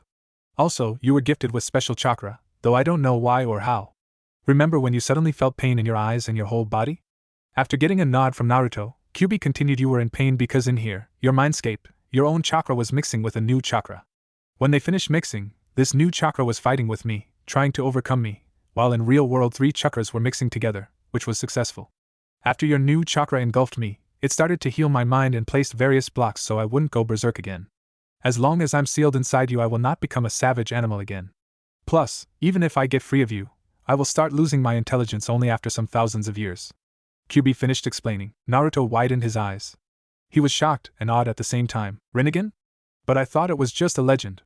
How come I have it? He asked, emphasizing the word I as if it was something fucking believable. In some way, it is a myth. You see, you don't get Rinnegan by blood. When dark times come and when the world is in danger, Kami herself chooses a human who will save the world, or do something else in the name of the better good, and who will wield the sacred eyes. The first human to ever wield the Rinnegan was Rikuta Sannin, my creator. Only one human in the world can have the Rinnegan. Seeing that you have a different one, I presume there is already someone with the original Rinnegan. If Naruto wasn't in his mindscape, he would have passed out from this kind of information. Kami chose him? Rinnegan? Rikuta Sannin created Kyuubi? It was too much for his poor brain. Wait, you said only one person can wield the Rinnegan, and then you say there's someone else with these eyes. Can you explain that? I am not sure, but I presume the original Rinnegan wielder did something that could bring more disaster to this world. Like, he chose the wrong path, did something wrong or something along those lines. Remember this, Kit, humans are not perfect and when given power, they will not always walk the correct path. But if Kami chose you, I will trust her judgment and help you. Naruto just nodded in understanding. He didn't know why, but he understood everything the Kyuubi was saying to him. He didn't have as many questions as most kids his age would have. Maybe it had something to do with this new Rinnegan? He didn't think too much about it. What do you mean by helping me? I will train you. Kit, Kami chose you and my mission is to train you. Awesome. An overgrown fox with 9 tails, who also happens to be a lord of demons, will train me. How awesome is that? Naruto said, excited and all fear lost, bumping his fist into the air until he heard Kyuubi's growl. Watch your mouth, kid. I'm not an overgrown fox. Sorry. Naruto said with sheepish smile. Oh, what do you mean by mission? I will tell you later. Our time has come to an end. Do you have any other questions? Actually, yes. How will you train me? I mean, do I always will have to come here to speak to you? I'm afraid so, yes, Kit. The seal is very powerful and it will not allow me to speak to you, unless you're enraged. Next time when you come here, I will tell you your training schedule. I see. Do you have a name, or will I always have to refer to you as Kyuubi? And are you male or female? Naruto curiously asked. A demon lord should have a name or gender, at least he thought so. Kyuubi let out a small chuckle. Yes, I have a name, but I will not tell it to you now. And I don't have a gender, I'm a being made from chakra and given intelligence and consciousness. Why? I guess you will tell me your name when you trust me more. And it's uncomfortable to refer to you as it. From now on I will refer to you as he, okay? So the new Rinnegan boosted his intelligence? I'm glad he found out. I will tell him my name when I get to know him better. Still, it's surprising. Kyuubi thought and answered, sure, I don't care. Anything else? Yeah, last thing. How do I activate my Rinnegan? Well, you just channel chakra to your eyes and think Rinnegan. I think that's how it works. What do you mean by you think? You see, the original Rinnegan has one con. Once it awakens, it cannot be deactivated and always stays on. But yours, somehow, is different. While you will rest outside, I will analyze the recent battle and try to find out the new abilities of your Rinnegan. Go on, try and activate it. Kyuubi answered, emphasizing word your. Kyuubi-sama. Ho. Before Naruto could finish, Kyuubi growled a bit. Kid, don't sama me. Just Kyuubi or Kyuubi-sensei. I hate all that honorific stuff. Naruto was a bit surprised, and here I thought, the Lord of the Demons would demand respect. I guess not, he thought, and then continued, right. Kyuubi. So I can channel chakra to my eyes the same way I channel it to my feet, right? Kyuubi rolled his eyes for such a stupid question. Yes. The same concept. Try to close your eyes. Usually it helps when activating dojutsu for the first time. Naruto nodded and did as Kyuubi instructed. He closed his eyes, imagined the chakra in his body and how it flows to his eyes. When he felt it was enough, he thought Rinnegan, and quickly opened his eyes. He gasped.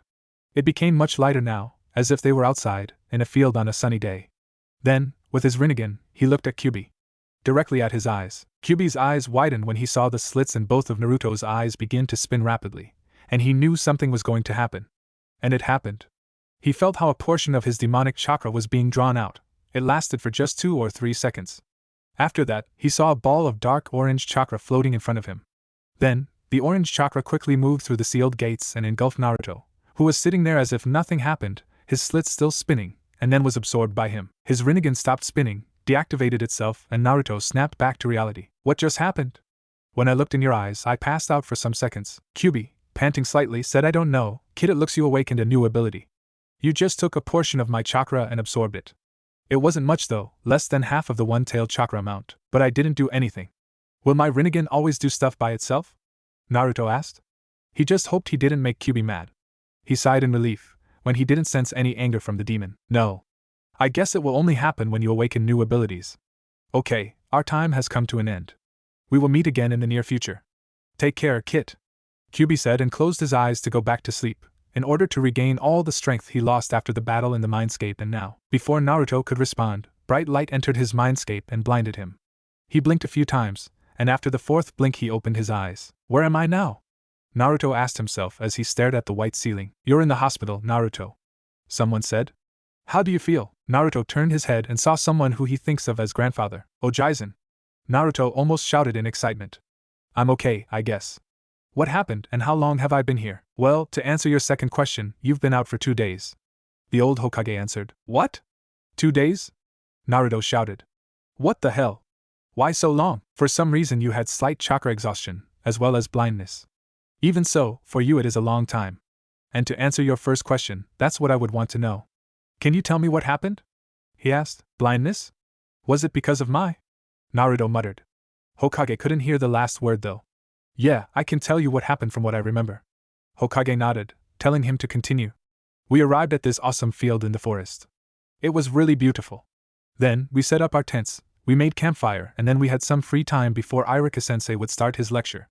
When he started, I suddenly felt very tired and wanted to sleep, but I somehow resisted it. I saw how the others were falling asleep. Then Mizuki appeared with someone. There was Mizuki, one more man and a woman. I didn't recognize which village they were from, but I remembered their Hitayate. There was musical note on it. After that, they split up. The 2 strangers went for Irika-sensei and Mizuki approached me. A note?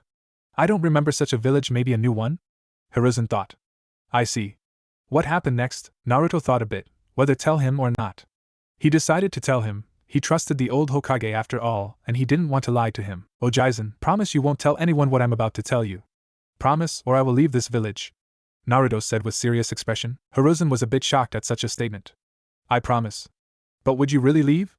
And I doubt you could do that. Naruto just grinned.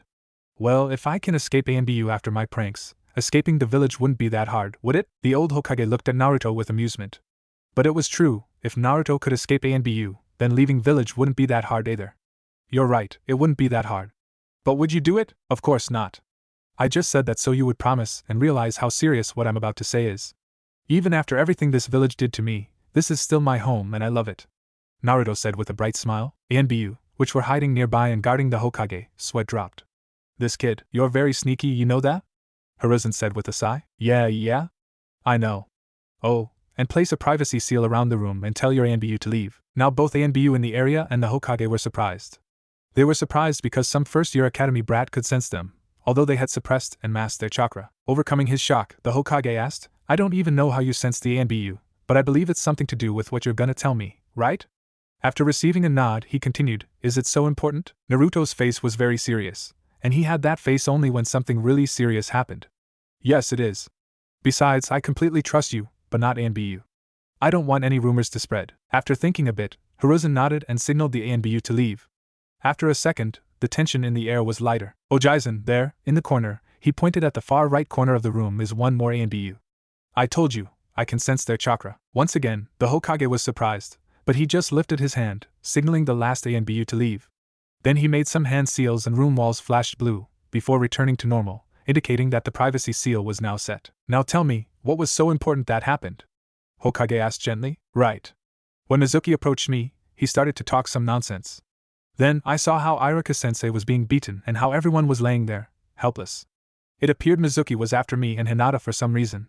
When I heard that, I was very angry, and then someone offered me power and I accepted it. Suddenly I started feeling angrier and my body moved by instinct. I killed Mizuki with a stab from my hand to his heart. And then I killed that W woman. Naruto answered, tears forming in his eyes. He had killed 3 people that day. Am I a mindless keiki killer? Am I really the D-demon everyone talks about? Hiruzen, again, was a bit shocked when he heard about someone talking in Naruto's mind and offering him power. Kyuubi and those damn villagers still calling him names, even after I forbade it, he thought with a scowl on his face. Hiruzen then calmly asked, tell me, Naruto. Why did you kill them? Naruto looked at Hokage with teary eyes and said, to protect my friends, of course.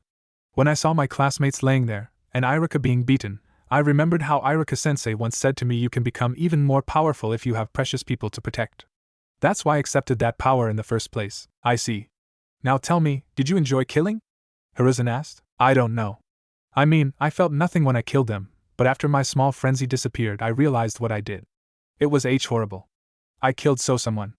I killed my sensei, Naruto answered with small sobs in the end. The Hokage put his hands on Naruto's shoulders gently, with a warm smile, which showed how much he cared for Naruto, said, don't cry, Naruto. You did the right thing. Mizuki betrayed us and our village. He wanted to hurt your friends and classmates, as well as Irika. Kami knows what would have happened if you hadn't been there. The most important thing was that you didn't enjoy it and that you felt sorry for the actions you had to perform. It means you won't become a mindless killer. You also did it for the right reasons. But remember, when you become a ninja and go on missions, you will have to kill in order to complete the mission. Just remember, you do it for right reasons. Naruto's sobs became quieter, and he hugged the Hokage. Thanks, Ojaizen. Your words mean a lot to me. No problem, Naruto. Remember that I will always support you. But I believe your story doesn't end like that, there's something more to it, right? You didn't tell me what happened to the third person, right? After IK killed the woman and so he told the Hokage everything that happened. Including his new bloodline and Kyuubi, though he didn't mention that Kyuubi told him who his father was. After Naruto finished retelling what happened, old Sarutobi sat there silently, staring at Naruto stupidly and blankly for about 1 or 2 minutes. Then, what? Shouted Hokage. So let me get this straight. You heard Kyuubi, it was evil and you accepted its power. Then you got new chakra and it mixes with your own. Then your new chakra heals Kyuubi's mind and it happens that Kyuubi is not evil. After that you find out that you have the Rinnegan, and shout I mention, an evolved one, because you've been chosen by Kami to help this world, or so the Kyuubi says. Then Kyuubi offers to train you because of some unknown mission. After that, you activate your Rinnegan in your mindscape and something happens. Am I right so far? Naruto sheepishly smiled and rubbed back of his head in embarrassment. Yeah, that's pretty much what happened. I need sake. I'm getting too old for this, the Hokage muttered. Can you show me? Understanding what the Ojaizen wants, Naruto closed his eyes, channeled some chakra to his eyes and thought Rinnegan. And then opened his eyes, showing the Hokage his Rinnegan with 2 slits around his pupils. While Hiruzen stared at Naruto's Rinnegan with an open mouth, Naruto examined his surroundings. He couldn't believe how well he could see everything in much better detail. Naruto then saw flower pots near the window, which was at the end of the room, and tried to focus on the leaf. Slowly, he could see more and more detail on the leaf, 2 drops of water from the morning dew, green veins running along the leaf. After 2 seconds he could also see a small dust layer on the leaf and a small bug running there. He then lost his concentration when the Hokage called for him. Naruto, your right eye slits are slowly spinning. What are you doing? Huh? Oh, I was focusing on the flower over there. He then pointed at the flower. After some seconds I could see almost all the details on the leaf, even the dust and a small bug. And you said my right eye? I think my right eye gives me the ability to see further. Maybe there's something more to it. I hope Kyuubi will find out. Naruto finished and deactivated his Rinnegan just by stopping the flow of chakra to his eyes. Somehow, it was easier to manipulate chakra in his body than it was before when he did tree walking. Right. I don't really like the idea of you being trained by Kyuubi or talking with him, but I will trust you. Itachi, the Anbu who was watching you, said that your chakra cloak changed and wasn't radiating any more bloodlust. Your story explains why. So I will trust you. Hokage said. If you already knew everything, why did you ask? Naruto asked, curious. Then he got it. Oh wait. Don't answer. You asked because you wanted to see how everything happened from my point of view and to fill in some holes from Itachi-san's report, right? That is correct, Naruto. I'm impressed. 1 week ago you couldn't get it so fast. Hokage replied. I think it has something to do with my Rinnegan. When I found out Kyuubi was sealed inside me, I wasn't so sad about it as I thought I would be. I just accepted it. In my opinion, the Rinnegan somehow boosted my intelligence, though I'm not sure. I still need some time to think about everything Kyuubi said to me. Naruto said. I see. Then I will leave you. I have to return to my duties. You will stay here for 2 more days and then return back to the academy. Hokage said as he stood up. Oh, I almost forgot to tell you.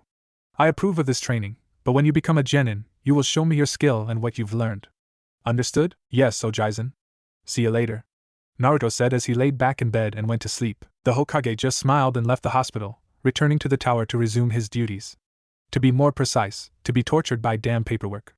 Again, village somewhere near Kaminari no Kuni borderland. It was deep night in a small village near Kaminari no Kuni, lightning country borderland. The full moon shone in all its glory, illuminating lone streets with its mysterious light. You could hear some wolf pack, hidden near the forest shadows, howling at the moon and ready to hunt their unsuspecting prey. Most of the villagers were already asleep, their homes embraced in darkness, dreaming about various things. Though some houses still had their lights on, and one of these houses was the Tsukiko clan's main building. The Tsukiko clan was a very ancient clan with a very rare bloodline and summoning contract. Why were they rare? Because only once in 400 to 500 years a single member of clan can awaken their ancient bloodline, and only this one person can sign their sacred summoning contract. The bloodline was very strong, so strong it could cease wars or heal injuries. It could summon souls to aid allies, or rain death on their enemies. In order to awaken the bloodline, one needed to meet various conditions. One may think that one of these conditions is high emotional or physical pain, but that's not true. At least, not completely. The condition is unknown. Each member who ever awakened the bloodline did it in different ways. One suffered emotional pain, the other suffered high physical pain while someone else got it out of the blue. But the last member, who had this bloodline, died 1,500 years ago. No one knows why the bloodline had suddenly disappeared, but it is the reason why this clan is now extinct. The last 2 members of this clan, a girl and her grandfather, remain on their sacred ground, in their home, their village which they built. It was a rather small village too. They say the bloodline has disappeared, that it's nothing but a myth. But they are wrong. The ancient power is going to be awakened again. By the sole survivor of the said clan. The main clan hall was lit by many candles on the walls. The room wasn't bright, but it was enough to see. This room was sacred and was used only in important clan events, like meetings and deciding clan or clan members' fates. And today, or rather tonight, was an important event for one girl. In the middle of the hall was a large bed, surrounded by candles. In the bed laid an old man, covered with silver-colored blankets. He had short gray hair, and his face had many wrinkles, indicating his old age. It looked like he was in his early 70s, but he looked sick and dying. Near the old man, next to the bed, was a young girl. She had a beautiful face, narrow eyebrows, deep brown eyes with black pupils, a small but beautiful nose and thin lips. She had long, light brown hair, which reached a bit past her shoulder blades and bangs hanging down on either side of her face to frame her beautiful face. Although she was only 9 years old, she was beautiful. The girl was on her knees, her face buried in her palm, crying. Why is she crying? Because her only relative, her grandfather, will die within some minutes. Alice-chan, the old man addressed her granddaughter with weak voice. Why are you crying? Alice, whose full name was Alicia Tsukiko, lifted her head, showing her red cheeks and eyes, answered with sorrow and anger. Sorrow for obvious reason, but anger for such a stupid question. Why am I crying? How could I not when all my clan and family has died and you're the only one left? How could I not cry when you're going to die too and I'll be left all alone? She finished and buried her face in her palms again and started to cry louder, no longer capable of keeping it in. I'm old, Alice-chan. You should know members of our clan usually die about this age. The old man said, then he paused as if thinking about something. After a minute of silence, except Alicia's crying, the old man continued as serious as he could in his condition. Listen, Alicia. Do you know the prophecy of our clan? Alicia lifted her head, hearing how serious her Ojaizen was.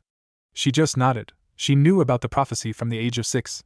The man then continued, I believe with all my heart the prophecy is about you. Alice-chan, the man coughed several times. But it's just that, a prophecy.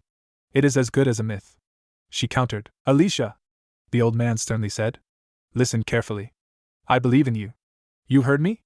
I believe in you, he said, emphasizing each his word. Even if you will do not awaken it, I believe you will do as the prophecy says, because that is my last wish.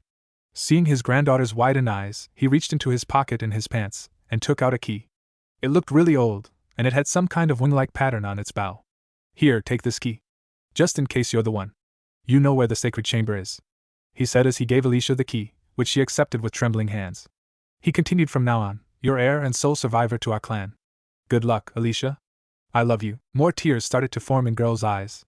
She squeezed the key and put her hands on her chest, where heart should be, as if it was the dearest thing left for her. Thank you, O Jason. I will do as you ask. I love you too, she said as she hugged her grandfather for last time. When she let him go, she saw him smiling and glowing. Thank you? Be the Val ** Kyrie like some of our predecessors were. He quietly said, as he was engulfed in yellow and white light and slowly started to evaporate. Although when someone dies it is sad, but it was beautiful. In 5 or 6 seconds he was gone. Dead, but Alicia knew better.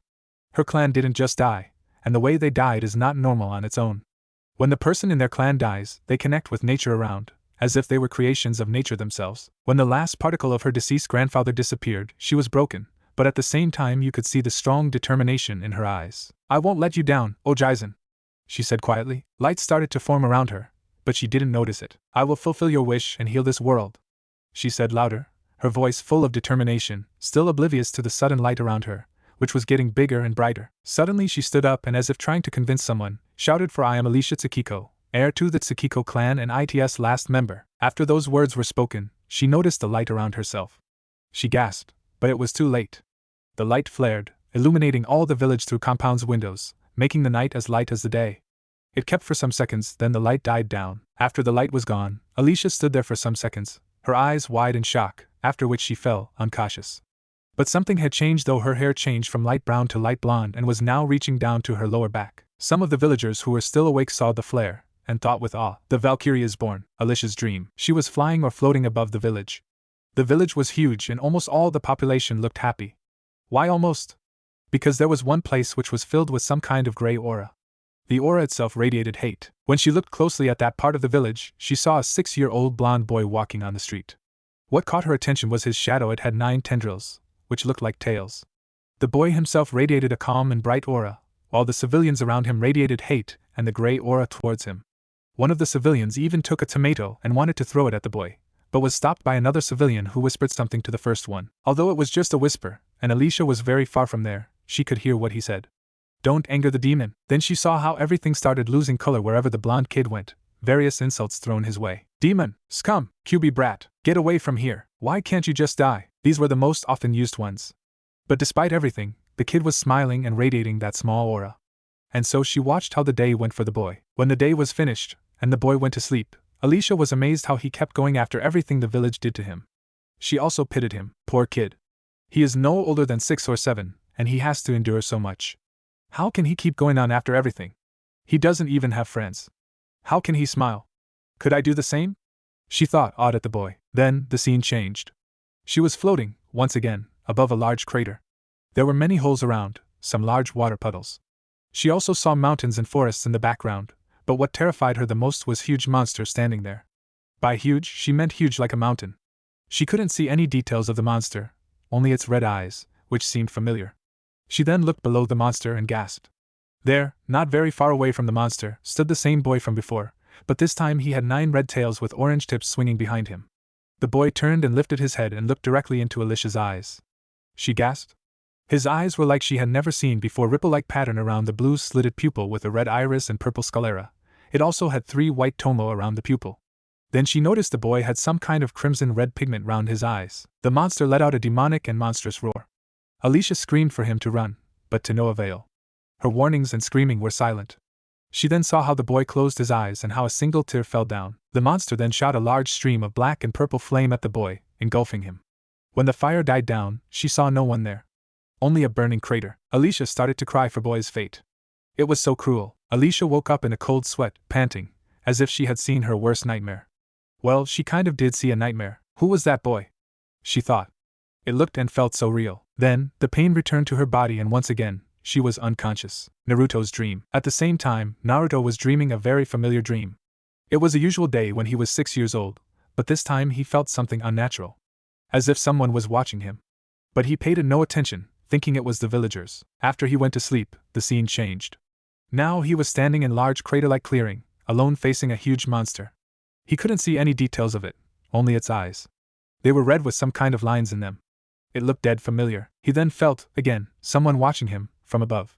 He knew it wasn't civilians this time, because no one was around. He turned and lifted his head up and saw a girl no older than 9 or 10. He saw her long hair and her deep brown eyes along with the rest of her face. Beautiful, he thought. And then he heard monsters roar. He knew this was the end. He saw how the girl was trying to say something. He saw how she was trying to scream, but to no avail. Probably wishing me a slow death, like everyone else. He then closed his eyes and felt how a single tear left his eye, as he remembered his life. Then, without pain or anything, he felt dead. Naruto woke up in a cold sweat, panting. This was a horrible nightmare. Who was that girl? And the monster? He thought, it looked so real. Then, he just turned around and went back to sleep, seeing it was still night and hoping he won't see the nightmare again. Somewhere in an unearthly place, it looked like endless darkness, filled with millions and millions of white dots, representing stars. You could also see a large globe, representing Earth itself. There was a woman of godly beauty, with long white hair, which seemed to glow, reaching her ankles. She had on a long, white dress which went past her feet. Said woman was radiating unworldly light around her. She was overlooking the earth.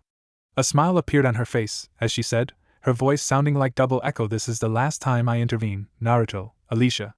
For I believe I made the right choice, and you won't make mistakes like the last ones." That said, she disappeared in a white flash. It has been a week since Naruto left the hospital.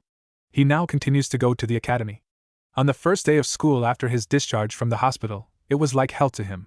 He received so much attention. Everyone was asking him questions about the incident, like, what happened there, why didn't he fall under the genjutsu, etc. He had to lie, saying that he didn't remember much and that everything was like looking through fog. But some kids, Shik asterisk cough asterisk AMA asterisk cough asterisk RU, SAS asterisk cough asterisk Uke, knew he was lying, but decided not to press him on the matter. At least for now. After that first day, class settled down, and then everything was like always: boring lectures, Irika's shouting, Sasuke's fangirls, and he still didn't contact the fox to talk about the training. Now, it was a peaceful Friday afternoon. The sun was shining, birds were chirping, and other peaceful stuff was happening. Naruto was in the academy, sitting in his spot and daydreaming. I wonder why I can't enter my mindscape now. Naruto thought, I hope that damn fox didn't lie about the training. I haven't heard anything from him for a week now. Suddenly a voice rang in his head, "Hey, kid. You miss me?" Naruto was so surprised he yelped.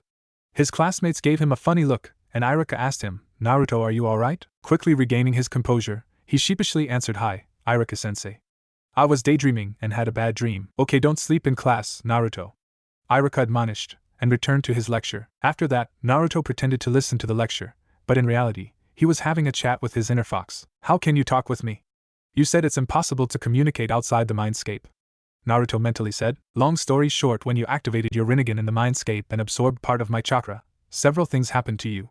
One of them is that we now have a mental link between each other, and we can talk. About other things I will tell you tonight, in your mindscape. We will also discuss your training," Kyuubi answered. Naruto grinned when he heard about training. Finally, "Okay then. See you later." That night, in Naruto's mindscape. "Before I tell you your training schedule, let me tell you about several things that happened to you when you absorbed my chakra with your dojutsu." When Naruto nodded and sat on the wet floor, it's not like he felt the water anyway, Kyuubi continued. "You may think the chakra you absorbed increased your chakra reserves, but that's not true. First of all, it somehow created a mental link between us. This means we can now communicate with each other when we want, and also I can smell, see and hear what you can. Secondly, it somehow changed your body." "No," Kyuubi was interrupted by a shouting Naruto. "What do you mean changed your body? I will look different now." "What the hell?" And now Naruto was interrupted by the growling Kyuubi. "Stop interrupting me when I'm talking, brat. It's annoying. Next time listen to what I have to say before asking questions, or I will ignore you for some months. Is that clear?" Naruto gulped and quickly nodded.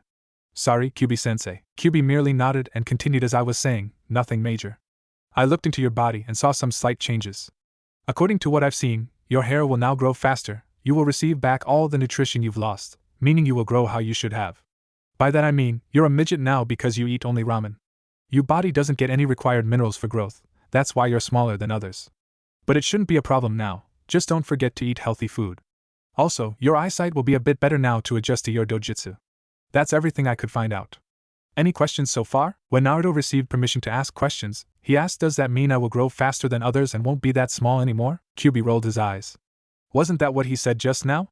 "No, you will not grow faster than others, your growth rate has returned to how it should have been. Yes, you won't be a midget anymore. Yada." "Okay then, what about training?" Naruto asked happily. "Very well. Now listen carefully. For the next week, after the academy, you will go to any free training ground. There, you will continue to master chakra control. Your Rinnegan allows you to control your chakra more easily, more smoothly, so it shouldn't be hard to master water walking in 3 days. Also, I will teach you Kage Bunshin no Jutsu, which will greatly increase your training speed and effectiveness. After you master Kage Bunshin, I will tell you your training schedule for the next 5 years. Questions? How will a Bunshin increase my training speed? And why only for 5 years? Naruto asked suspiciously. It can't be true that simple Bunshin can do something like that. If it could, why has one used it? Kyuubi just grinned, showing all its sharp and pointy teeth. You see, Kage Bunshin is not just a simple Bunshin technique. And I believe you are the only one who can effectively use it for training purposes. I will tell you more when I will start teaching it to you. Also, I recommend you spend the weekend finding and buying a simple training sword. It's for your training as well. Now do as I said. If you get stuck in your water walking, I will give you some pointers, although I believe you will not need them. As to why for 5 years? Well, that's simple. After 5 years you will have become a genin, and you won't have much time for training. It doesn't mean you won't get any training at all. After a week, I will wait for you here, in your mindscape. Take care, Kit. Before Naruto could ask or say something, he was pulled out from his mindscape by invisible force. Next day, Hokage office. Hey, Ojizen! Naruto shouted as he entered the Hokage's office by kicking the door open. Sarutobi's sweat dropped. Hello, Naruto-kun. I see you're quite enthusiastic today. Care to explain what happened? He said as he gestured at Naruto to take a seat. Well, yeah? I will finally start my training. Also, I found out something interesting, Naruto said, entering his serious mode. The old Hokage raised an eyebrow and asked him? Well, before you tell me what you found out, mind explaining what sort of training you will be doing? Don't tell him about the Kage Bunshin, Kyuubi said within his mind. Huh? Kyuubi? I thought you were sleeping. And why shouldn't I tell him? Naruto could feel Kyuubi rolling his eyes. I don't sleep day and night, and wake up only when you come here. I sleep like all humans do. It's strange though, me, a demon sleeping like a human HMPF, Kyuubi said with a small scowl. And then he remembered the other question. Right. Don't tell him because Kage Bunshin is Kinjutsu. Kinjutsu? Wow. You will teach me a Kinjutsu? Am I that awesome? Naruto asked, stars in his eyes. Yeah, right. Your awesomeness is so great, it sometimes even blinds me, Kyuubi said with sarcasm. Anyway, I'll explain later, as promised. And I keep my promises. With that said, Naruto could feel how Kyuubi disappeared from his mind. Everything happened in less than a minute and Sarutobi was still waiting for an answer. He even looked a bit worried. Naruto-kun, are you alright? I could swear I saw some sparkling stars in your eyes, he said with amused tone. Huh? Oh, sorry, Ojizen. I just remembered what someone said about my training and I got excited, Naruto answered, emphasizing word someone. He knew there were Anbu listening and guarding the Hokage and he didn't want them to hear about the Kyuubi. The Hokage understood Naruto meant Kyuubi by someone. So, what is your training? Well, for the next week I have to master tree and water walking. After that my sensei will give me a training schedule for the next 5 years. Naruto answered with a smile. Interesting. And why only 5 years? Hokage curiously asked. Because after 5 years, when I'm 13, I will become a genin and I won't have much time for training, Naruto answered honestly. He really hoped it wouldn't be that bad and there will still be time for training. Yeah. Naruto thinks only about training. No social life whatsoever. Fair enough. So, what was it that you found out? Naruto then regained his serious composure and looked around the room. Then he found what he was searching for, a picture of Yondaime, his father, hanging on the right wall. There were also the pictures of the Shodaime, the Nidaime and Sandaime. He walked closer to it and inspected the picture of his father. When Sarutobi saw where Naruto was looking and what he was inspecting, sweat bullets appeared on his face, but he tried to look as calm as possible and waited. I hope it's not exactly what he found out, he nervously thought. Naruto then took the picture of the Yondaime from the wall, turned to the Hokage and held it next to his face so both faces were next to each other. Care to explain? He seriously asked. Hokage widened his eyes and then returned to normal. How long? He asked. Since the incident, Naruto honestly answered, indicating who exactly told him such information. It's true, isn't it? When he received a slow nod from the Hokage, he continued, I can't understand how I didn't notice it earlier. All the villagers can't or don't want to notice it either. The same golden blonde, spiky hair, same ocean blue eyes, almost the same facial structure, mine being a bit rounder. Hate indeed blinds people. He let out a sigh and placed the picture back in its place. Just one more question. Is it true that my father wanted me to be seen as a hero, as eighth jailer to Kyuubi? Sarutobi also sighed and nodded. Yes. That's true. Unfortunately, these damn villagers won't respect his wishes, he answered, leaking out a bit of killing intent in frustration. When he stopped leaking it, he continued. Seriously, everyone loved the Yondaime, but they don't respect his wishes, nor do they believe in his sealing skills. How far has this village fallen? He finished by asking the rhetorical question to himself. Naruto just smiled and answered, it doesn't matter how far it's fallen. If my father's last wish was for me to be seen as a hero, then so be it. I will try my hardest to prove I'm not Kyuubi's incarnation, and will help this village to regain its will of fire. One way or another, it doesn't matter. That's a promise," he said, his voice and eyes full of determination, a warm and calming aura leaking from him, as he spoke his words, making everyone present in the room feel some warmth and peace, making them believe in the blonde. The Hokage looked at Naruto with a proud smile. Even after everything the village did to him, he still wanted to prove himself. Naruto's will of fire burns brightly, and I believe sooner or later he will pass it on to the village, the Hokage thought. The ANBU in the room. When Naruto took the picture and turned to the Hokage, the ANBU were a bit confused at why he did that. When Naruto spoke and pointed how similar they were, it hit them like a ton of bricks. "No way! That brat is Yaname-sama's son?" one of them thought with shocked eyes. "It's not like anyone noticed it anyway, he had a mask on. He is Sensei's son? If you think about it, they look similar. Way too similar." The dog mask-wearing ANBU thought. It was none other than Hatake Kakashi. When the Hokage confirmed it, they almost all fell from their hiding spots. Everyone had similar thoughts. No way! They are indeed similar. And to think that no one noticed it. When Naruto began his little speech, all of them felt awe and growing respect for the blonde, the calming aura doing part of the job. Wink. All of them started to change their opinion about him. He was indeed strong-willed. "I'm so proud of you, Naruto. I truly believe you will succeed. Now, is there something else?" the Hokage asked. Naruto smiled and answered, "Thanks, Ojaizen. Yes, there's actually one more thing I wanted to ask. Can you give any suggestions on a weapon shop where I can buy a training sword without the tripled prices?" The Hokage raised an eyebrow and asked him to elaborate on what he meant. "Huh? Didn't you know? Almost every grocery store either kicks me out or triples the prices for me, saying we don't sell to demons. And those that do let me in just sell me rotten food. Have you never wondered why I'm smaller than others?" Naruto asked in an amused tone. Really, the Hokage had no idea about what happens in his village. When the Hokage heard this, his killer intent leaked out to the whole village. Some civilians started to sweat a bit, knowing there was trouble coming their way. When Sarutobi calmed down, he said, "Come, Naruto. Let's pay a visit some soon-to-bankrupt grocery stores. Then I will also show you a weapon shop where I'm sure you will be welcomed." With that, both of them left the office and Naruto had a mischievous smile. Also, the Hokage really was getting old. He was completely distracted by Naruto's knowledge about his father and totally forgot about the ANBU who were in his office and heard everything. Let's just say, Naruto will now have a bit more protectors and rumors will start to spread. Time skip, 1 week. A week has since passed and Naruto felt great. That day when he and Sarutobi visited some grocery stores, his life became a bit more easier. Why? Because the old Hokage threatened the shop owners if they ever sold rotten food for tripled price again, they will mysteriously become bankrupt. And if Naruto was not treated like any other paying customer, not only will they become mysteriously bankrupt, all their money will go to Naruto's account for emotional and physical compensation for all the things they did to him. Now all the grocery stores were nicer to him, although he still noticed the hateful glares. Also, he noticed how some citizens, to be precise high-ranking shinobi, like Jounins, were looking at him. Those weren't hateful glares, but instead the look of realization and respect.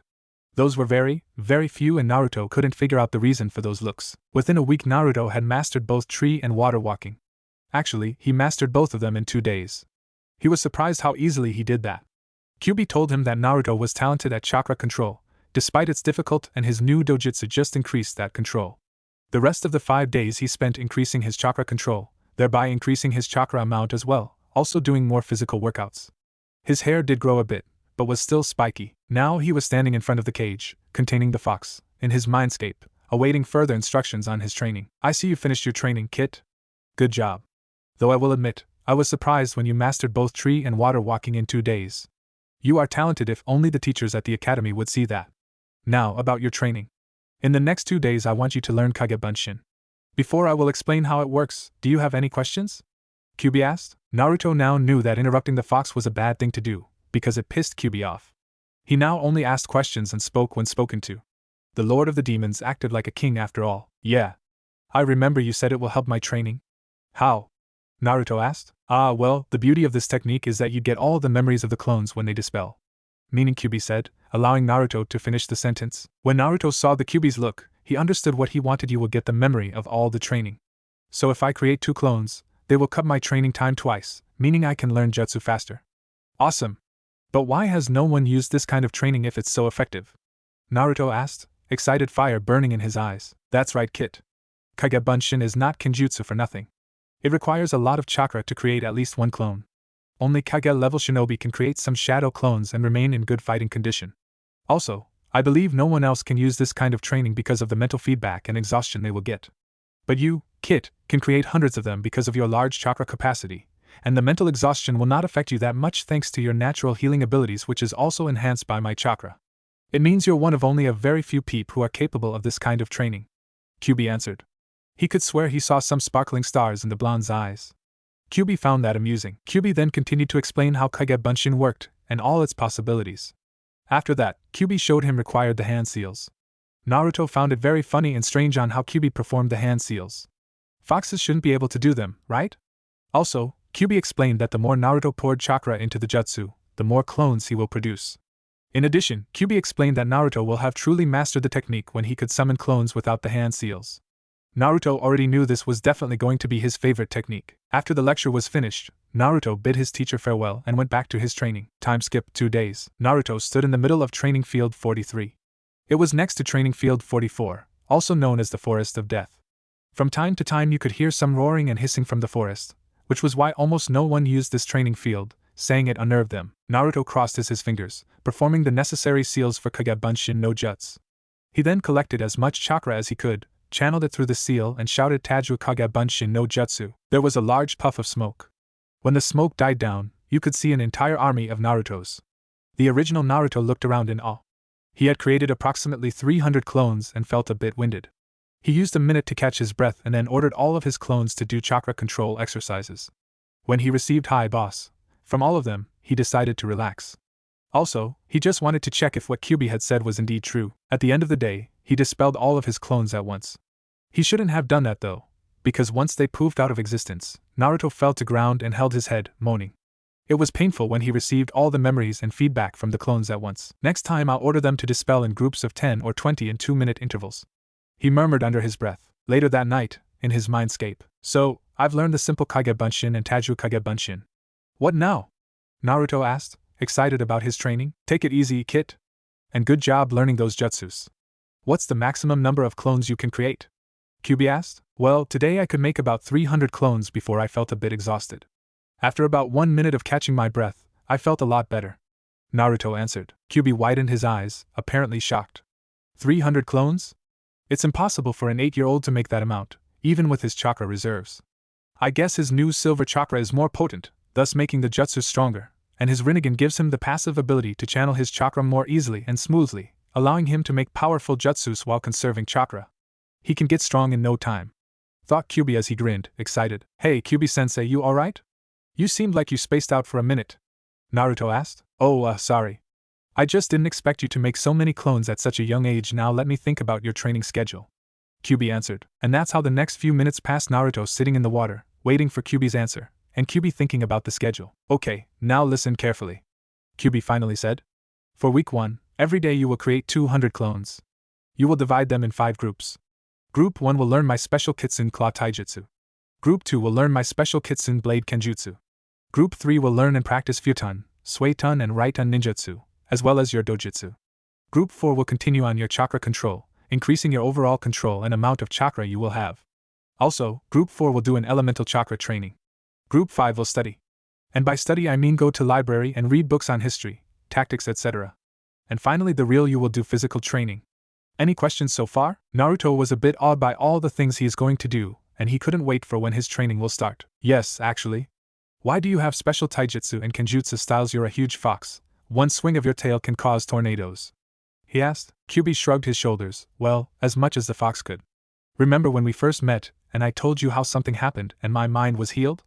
He then saw how Naruto was deep in thought, but after some seconds QB received a nod from the blonde, so he continued. Well, this something happened thousands of years ago. When villages weren't formed yet, I found a deeply wounded fox in the forest near Haino Kuni. Rikuta made me like a fox, so I had a fox's instincts, and seeing another fox in pain was painful for me. So I decided to help. I took the fox and infused it with a large amount of my chakra. Back then, my chakra wasn't demonic, it was pure and brought life, but it was still dangerous to pour my chakra into other beings. I still don't know how that fox survived, but imagine my surprise when I woke up and saw the same fox, but with 2 tails and a bit larger. It was the first half demon, half animal. Thousands of years passed, the fox mated and brought kits to life. Slowly, these kits were becoming more and more demonic, gaining more and more intelligence until they become full-time demons like me. But the difference was they could never reach my power, as well as they would never go insane or mad like I can. In other words, thousands years of later, a fox clan appeared and I was their head. After that I decided to create my own summoning contract and brought all the foxes to the summoning realm. Why did I do so? Because of my mission. When they heard what my mission was, the foxes agreed, obviously, to help me and over time develop these two styles to aid their summoners. After another thousands of years they created and developed their own sage mode and sage style. When QB finished, he let out a sigh of, "I really hate these tell me your past questions, they are usually so long." Naruto looked at Fox with the excitement and awe. To think that QB, the great demon lord, had its own fox clan. How awesome was that? But then Naruto remembered something. Well, that's just awesome. But what is this mission you speak so much about? QB grinned. Well, it's simple. When Rakuta created us, he gave us a mission. If we are sealed in a person who had the same eyes as his, we are required to help and aid them. That's why before you leave, I will give you a summoning contract to sign. Any questions? That makes sense. I can't figure out how Rakuta-sama knew about any new disaster coming to the world, but it makes sense how he would want you to help me. After all, you've got thousands and thousands of years of experience and knowledge, as well as that basic information and understanding of his dojutsu. Anyway, I don't have any questions, just a request," Naruto said, with a serious expression, although you still could see some sparks from the stars in his eyes. Can I train my dojutsu on my own, without using clones? Before QB could ask him to elaborate, Naruto continued, "It's just unfair and seems like cheating if I learn everything using clones. That's why I want to train my bloodline without using clones. Also, it didn't sound like I will have anything else to do, aside from physical training." "Well, fair enough. It will also be easier to instruct you." "Right, let's continue on with the training schedule. For week 2, Group 1 will continue to learn taijutsu as well as spar with each other. The same goes for Group 2 with kenjutsu. Group 3 will learn and practice katan and doton ninjutsu. Group 4 will work on your kunai and shuriken throwing and dodging skills. Group 5 will continue to study in the library. And you will do physical workouts as well as dojutsu training. Week 1 will be first, after that will be week 2, and after that one, you will do week 1 schedule again, and so on." Questions? Yes. When do we start, and what about weekends? QB grinned. He had started to like Naruto's excitement for training. "We start on Thursday. And on weekends you can just do physical workouts in the morning and relax for the rest of the day." When he finished speaking, QB placed its paws in Ram's seal. It looked weird, and a scroll poofed into existence out of nowhere. It was strange how QB could summon things in his mindscape. QB tossed the scroll to Naruto and spoke, "Bite your thumb and write your full name on the scroll and leave your fingerprint under it." Naruto opened the scroll and found it to be completely blank. It didn't surprise him though, as he was the first summoner ever. He did as he was told and wrote his full name in kanji and left the fingerprint. After he completed the procedure, the scroll closed and poofed back to its home world. "Good job, Naruto. I will show you the required hand seals later. Now it's time for you to wake up. Soon we will start your training. Oh, and I want you to continue to act as a dobe. Remember, deception is a ninja's greatest weapon.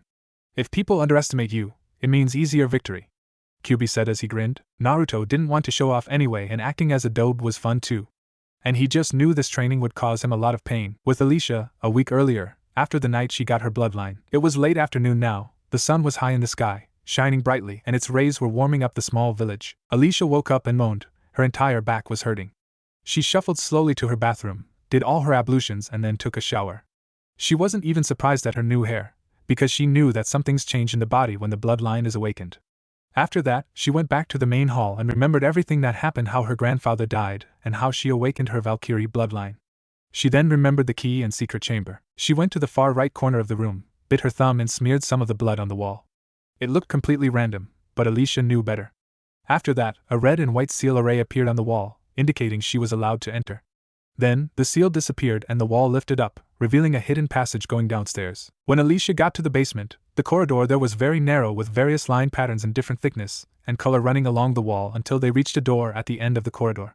The young girl went closer to the door and noticed how beautiful it was.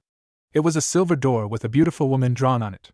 The woman wore some kind of long battle dress, held a wide sword, and she had a pair of angel-like wings behind her. Alicia really liked how the woman looked. So that's what our bloodline looks like. I only heard the stories and never saw the pictures, she thought. Alicia then took out the key and inserted it in the keyhole and turned it several times until she heard a click sound. The door started to glow until it vanished. She went inside the room and couldn't help but stare in awe at everything there was. There was a bookshelf with various scrolls and books in it. There also was a chest with money and various weapons like swords, bows, kunai, shuriken, and some ancient weapons. At the end of the room was a mannequin. The mannequin was dressed in beautiful garb. It consisted of a long, white dress, with a slit starting from its hip on the right and going down until it reached mid-shin, fully uncovering the right leg, but hiding the left one. The dress was made up of pure white feathers. One over the dress was a small, dark brown leather vest held in place by tiny ropes. The whole costume also came with very long dark brown leather boots which were also made in the vest style. *2*. Said costume was completed by leather arm guards with small metal plates in it, which nearly reached the mannequin's elbows. Wow! It looks beautiful. I bet that's the costume previous Valkyries wore. It will be too big for me right now, though. I will have to wait till I grow up a bit, Alicia said to herself.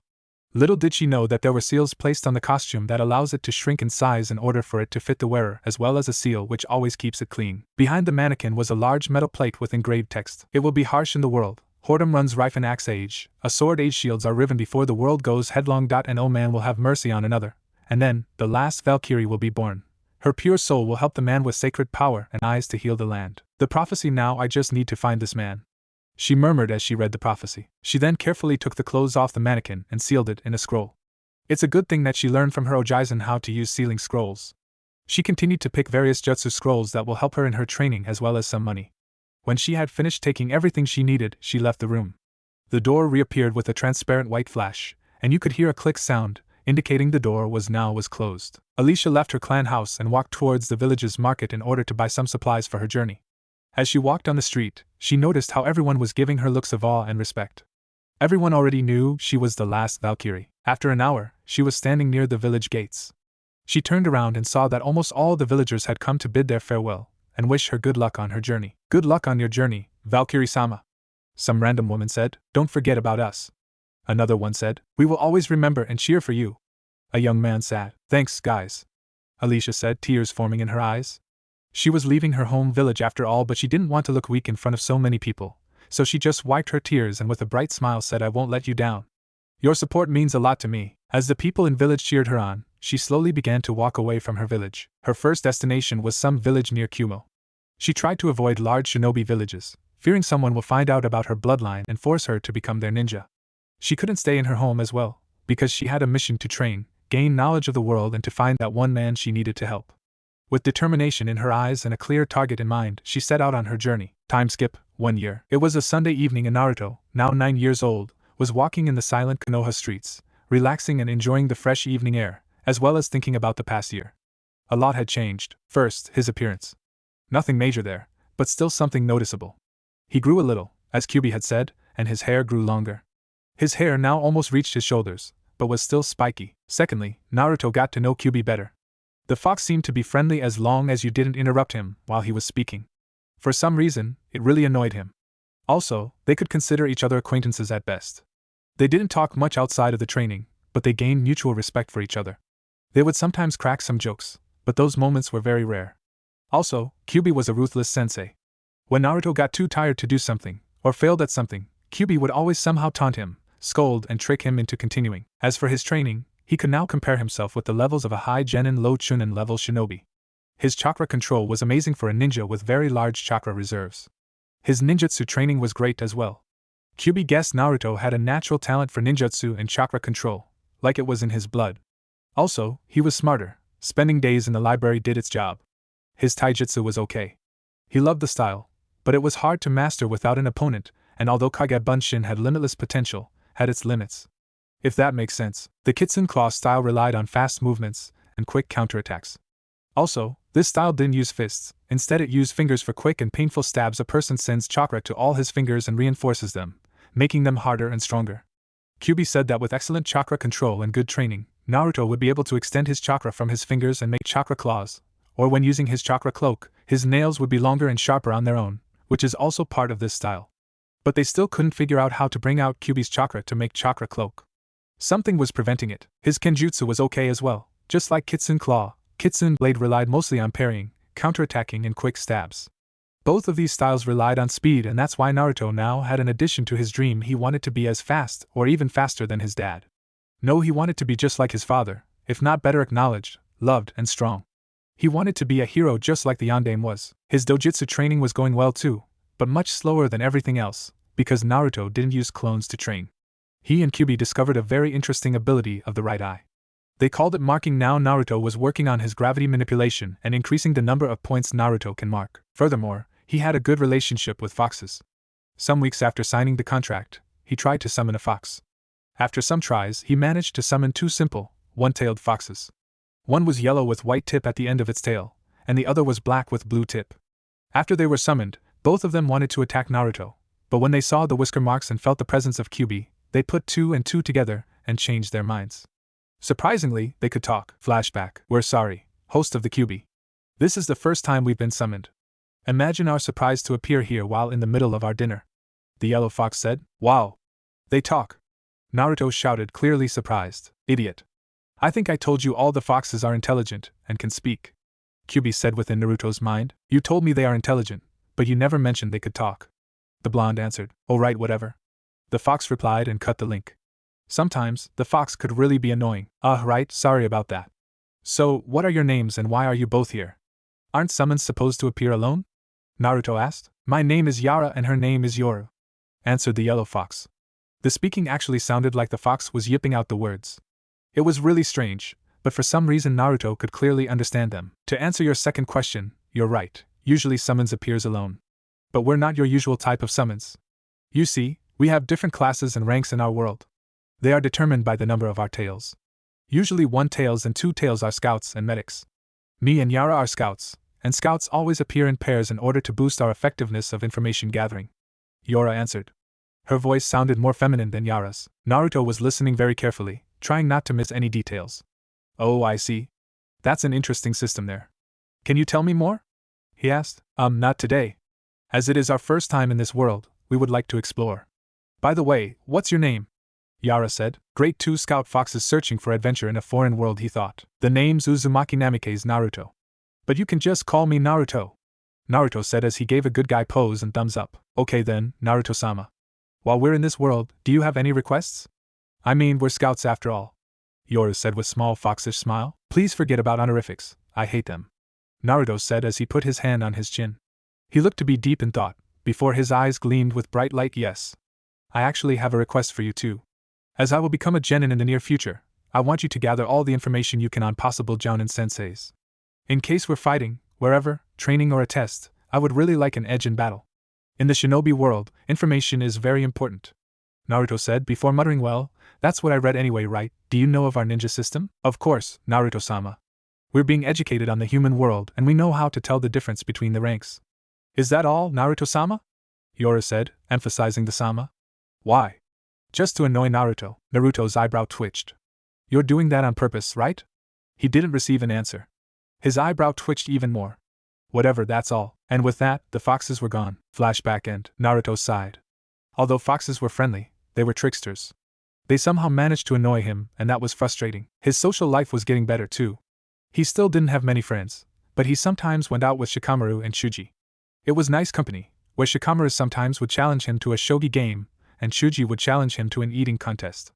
Both of these boys knew Naruto was only acting as an idiot, but they promised to keep it a secret, understanding the reasons there were cases when some people gave him an evil look if Naruto performed better than others. In the academy, Naruto would sometimes even talk with Sasuke, who sat next to him. The guy seemed to be okay, but he had some social problems. Naruto couldn't find out why exactly. About the academy. Now, with Mizuki's death, a new assistant had been assigned to Irika. Her name was Kurenai Yuhi, and she was a really beautiful woman.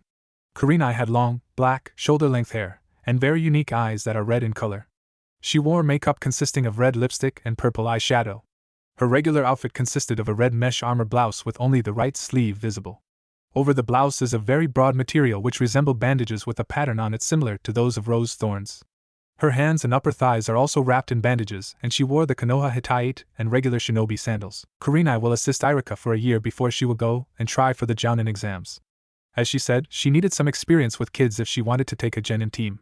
And she was a better teacher than Mizuki ever was anyway. Also, when she saw the fangirls, she became furious with them. They were a disgrace to Kunoichi, female ninja. That day she asked Irika for a separate room and asked all the girls to come.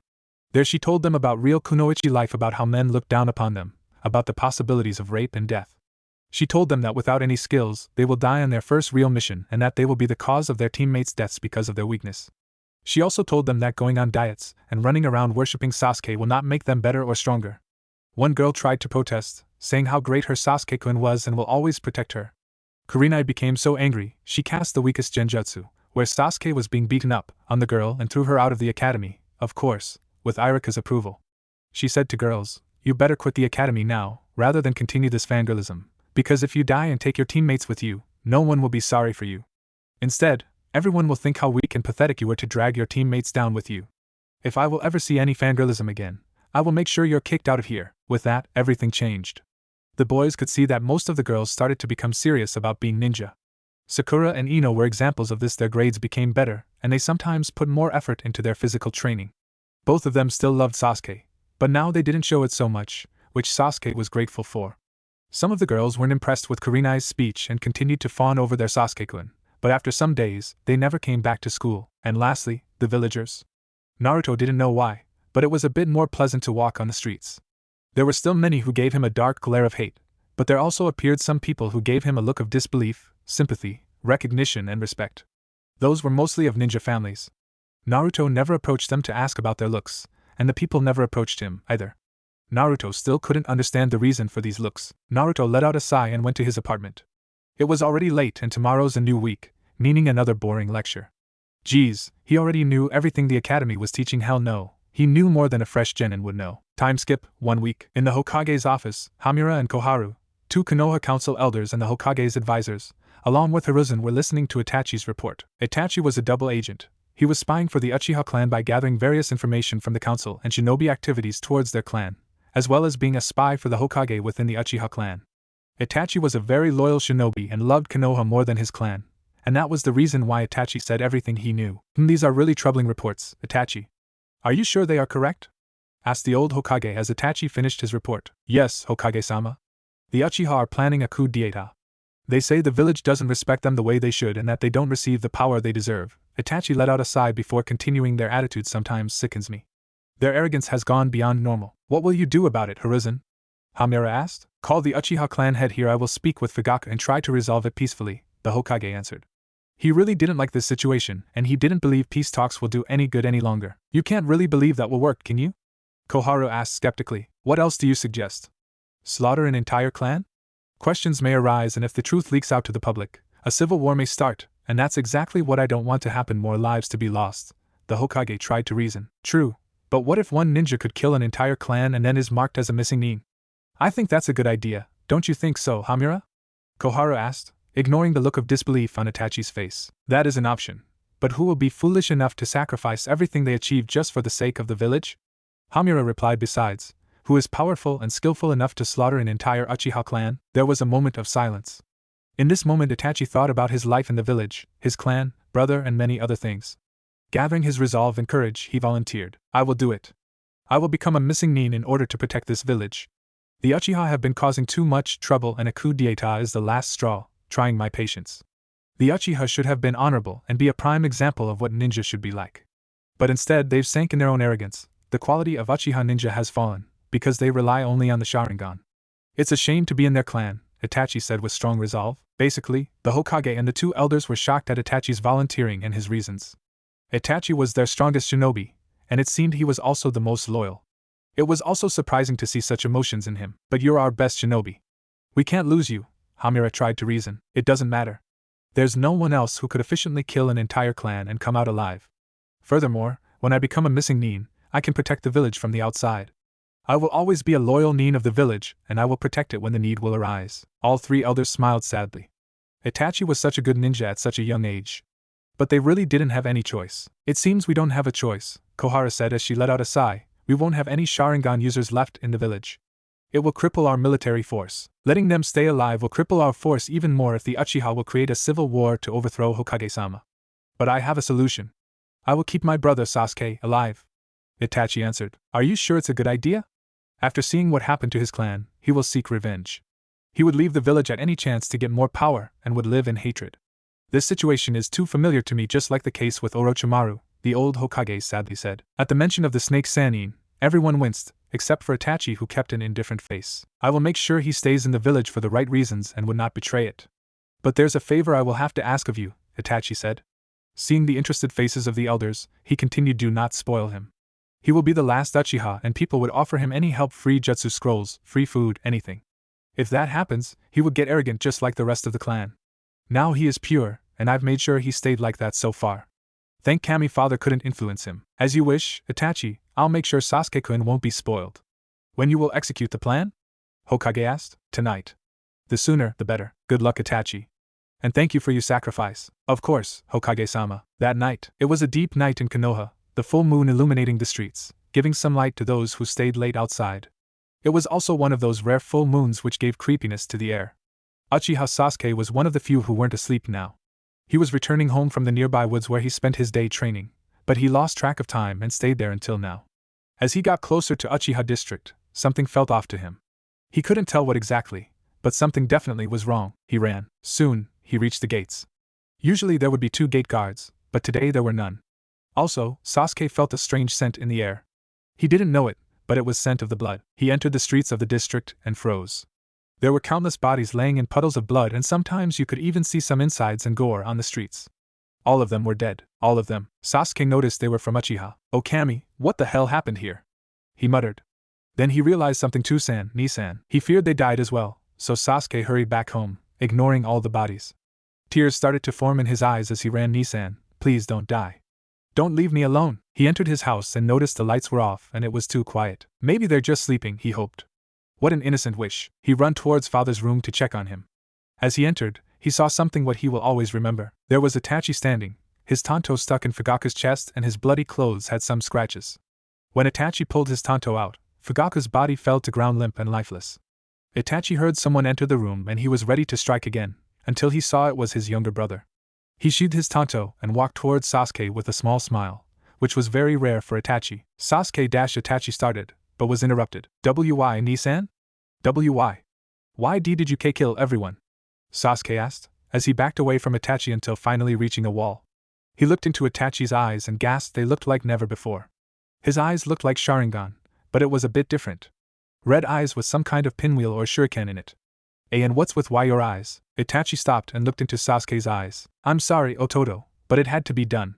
For the sake of the village." "Sake of the village? What are you talking about?" Itachi sighed. "It will not be easy. Sorry, but I can't tell you." "Can you answer my question?" Sasuke nodded.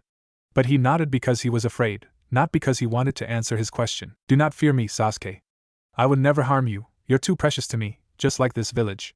Tell me, do you have any precious things or people that you love and would protect until your very last breath?" Sasuke didn't fully understand the question, but he tried to answer. "Precious people? Who I love?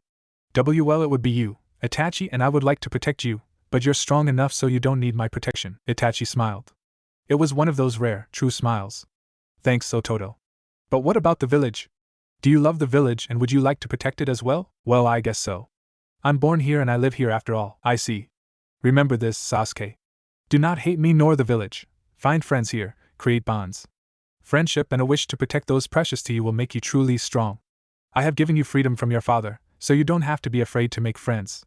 Follow my footsteps, become strong, don't be arrogant, train really hard and don't rely just on the Sharingan. And protect this village, just like I did. Today, I protected my friends, village and most importantly my family, from the harm of the Uchiha clan. When you get older, I will answer your questions, but for now, live a happy life and rebuild the Uchiha clan to its former glory, where all the members have a high sense of honor. Do not seek me, but know this, I will always love and protect you wherever you may be. Farewell, my foolish little brother." "Tsukuyami," Itachi said. The last thing Sasuke saw was a single tear coming from Itachi's eyes. Then, the world shifted to black and white with a red moon casting a red light throughout the place, creating a cloudy atmosphere with a red background. Tsukuyami world. Suddenly, Konoha appeared in the distance. Sasuke ran towards it, hoping to talk to his brother again or to get some help from the other ninjas. When he reached the gates, a sudden explosion was heard in the village. Within the seconds, all the village was aflame. "No," Sasuke muttered as he backed away from the village. No, what the hell? Help!" he shouted in true horror. He then turned away and ran in opposite direction until he somehow reappeared in his academy class. "Hey Imo! You're late!" Naruto shouted. "Sasuke, what happened?" "It's the first time you're late to academy," Iruka asked. Sasuke couldn't believe he is here. He just saw the village burn, but nonetheless he was relieved to see them. "Iruka-sensei, the village is burning." "What? Don't talk nonsense. Go and sit in your place," Iruka said, a bit angry. Sasuke wanted to protest, but he couldn't because he saw a giant spear shot out from Iruka's chest, with his heart at the end, which was still beating until it stopped. Sasuke screamed in true horror. His own heart started to beat faster, and he barely could stand on his legs. He turned his head and saw how his classmates didn't even notice it. He looked at Shikamaru, who was peacefully sleeping, when suddenly Shikamaru started to scream and burn in white flames, until nothing but ash remained. Still, no one noticed it. He glanced at Ino, who was arguing with Sakura, when suddenly she exploded into blood and gore. Sasuke let out a scream and fell on his knees. He quickly looked at Naruto, who was making another prank. As he set his eyes on Naruto, the blonde was impaled by a metal spear out of nowhere, just like Irika. Sasuke screamed again and again. For the next 10 hours. Everywhere he looked, he saw death. But then he realized something. It was more painful to watch them die than seeing his clan members dead. Is that what Itachi meant by precious people? He shut his eyes and felt a bit relaxed. Real world. Roughly 2 seconds has passed in the real world. Itachi saw Sasuke's eyes snap open. Itachi was relieved that his plan worked. Sasuke's eyes changed. They now had red iris, black pupil, and one tomo in each eye around the pupil. Itachi managed to awaken Sasuke's Sharingan by giving him high emotional pain. Although Itachi tried to not be so rough so that Sasuke wouldn't have any mental damage, he still succeeded. Furthermore, he killed 2 birds with 1 stone. Not only did he awaken Sasuke's Sharingan, he also showed what he meant by precious people. I'm sorry, Sasuke, for doing this, but remember what did I told you, Itachi said. He quickly approached Sasuke and poked his forehead with his index and middle fingers. With that, Sasuke fell to the ground unconscious, and the last thing he saw was Itachi's smile. But before Sasuke could touch the ground, Itachi caught him and gently placed him on the ground. Then Itachi quickly checked his supplies and got the items he was missing from the various houses in the compound. He still had some time before other ninja would arrive. He quickly created a Kage Bunshin and sent it to the safest exit in the village. Meanwhile, the real Itachi went the opposite direction of the clone, to the village gates. Every 15 meters he would cast a strong and wide area of effect genjutsu so no one could see him. After a while, he finally reached the gates. He looked at the village for one last time before leaving. He would wander the elemental nations, gather various information, and protect his village from the outside. Just like one Jiraiya-sama did with Clone. When the clone finally reached the Uchiha district's east wall, he climbed over it without fear of being detected. On the other side there was a man waiting for him. The man wore a black coat with red clouds on it and an orange, spiraling mask. So, how was it? The man asked. Everything was okay. No one saw me, Itachi answered. Great, now you're officially a member of Akatsuki. Here's your coat and a ring. The masked man said and gave Itachi both belongings. Itachi didn't accept them though. No. I'm not joining your criminal organization. I know you're not Madara Uchiha as you state. And don't even bother trying to find me, because it will be proven to be difficult, if not impossible. I'm already gone, he said and poofed out of existence. The masked man was seething with anger. He was tricked so easily. Itachi said he will join them only so he wouldn't be interrupted from anything he was doing. The man tried to find the smallest trace of Itachi's chakra, but as Itachi said, it was impossible. You will regret this, Itachi, the man said, as he disappeared in swirl of vortex which came from his right eye. 4 days have passed since the massacre and Sasuke finally was released from the hospital. He couldn't remember how or who had taken him to the hospital, but he didn't really care. He entered the Uchiha compound and noticed that the streets were clean, without any blood or bodies. I guess the Hokage ordered the clean up here, Sasuke muttered. He continued his way up the street and tried to ignore all the memories of that night, until he finally reached his house. He hesitated to enter, but eventually he did. He walked up the stairs and approached his room. There, on the bedtime table, was a piece of paper. Something was written on it. Sasuke took it and read, Ototo, I'm sorry. I didn't want you to see what you saw, but I had no choice. It was my parting gift. Everything you saw that night, even the genjutsu in the end, yes it was a genjutsu, was to awaken your Sharingan. You're now a full member of the Uchiha clan. Please don't hate me or the village or anyone else. Remember what I've told you. Make me proud and protect the village and your friends. When the time comes, I will tell you everything. Here on this table I've left some pills and a key. The key is from our clan library, where various scrolls on Nin dash, Tai dash, Gen and Kenjutsu are stored. The pills are to heal the mental damage I caused when I cast that genjutsu on you. It will also help you forget that night. Tsunade-sama, one of the Sannin, herself made them. She says the ingredients for these pills are very rare, and are to be used only in emergency. And now is the emergency, so take them. Take care, Sasuke. I love you, your Nizan, Itachi. When Sasuke finished reading, he smiled. That night he thought Itachi had turned into an emotionless murderer, but that wasn't the case. He took the pills and he felt how the headache began to fade. Sasuke then decided to see what's in the library. Maybe he would pick up something interesting and train. He didn't have anything better to do anyway. Time skip, 2 weeks. Naruto was trying to find Sasuke. The only problem was that he didn't know where to look for him, so he just wandered the village aimlessly in the hope of finding him. The reason he wanted to find him was just to talk. Everyone knew about the Uchiha massacre. Sasuke was now alone, without a family, even without friends, and he couldn't understand why Sasuke never tried to make friends, but he guessed it had something to do with the Uchiha arrogance and pride. Still, Naruto knew how it was to be alone, and he just wanted to help his classmate. Maybe they will finally become friends, seeing as how they shared the same situation. After 2 hours of searching, he subconsciously reached the Uchiha district's lake. He couldn't even remember how he came here. It looked like he had spaced out while walking around the village. It was a beautiful place, though. Various flora surrounded the lake. It would be fascinating to see sunset here. The lake was pretty big. There also was a footbridge that reached 1 mile into the lake. At the end of the bridge was a lonely figure sitting, its feet in the water. Naruto sighed. He finally found the person he was looking for. After 5 minutes of slight jogging, he finally reached Sasuke. He heard how he was panting a little. As he finally reached him, he shouted, "Hey, Emo." Sasuke didn't even need to turn around to see who was calling for him. Only one person called him Emo. "I'm not Emo, dope." "What do you want?" "Well, you act like an emo." "I just wanted to see how are you doing after what happened."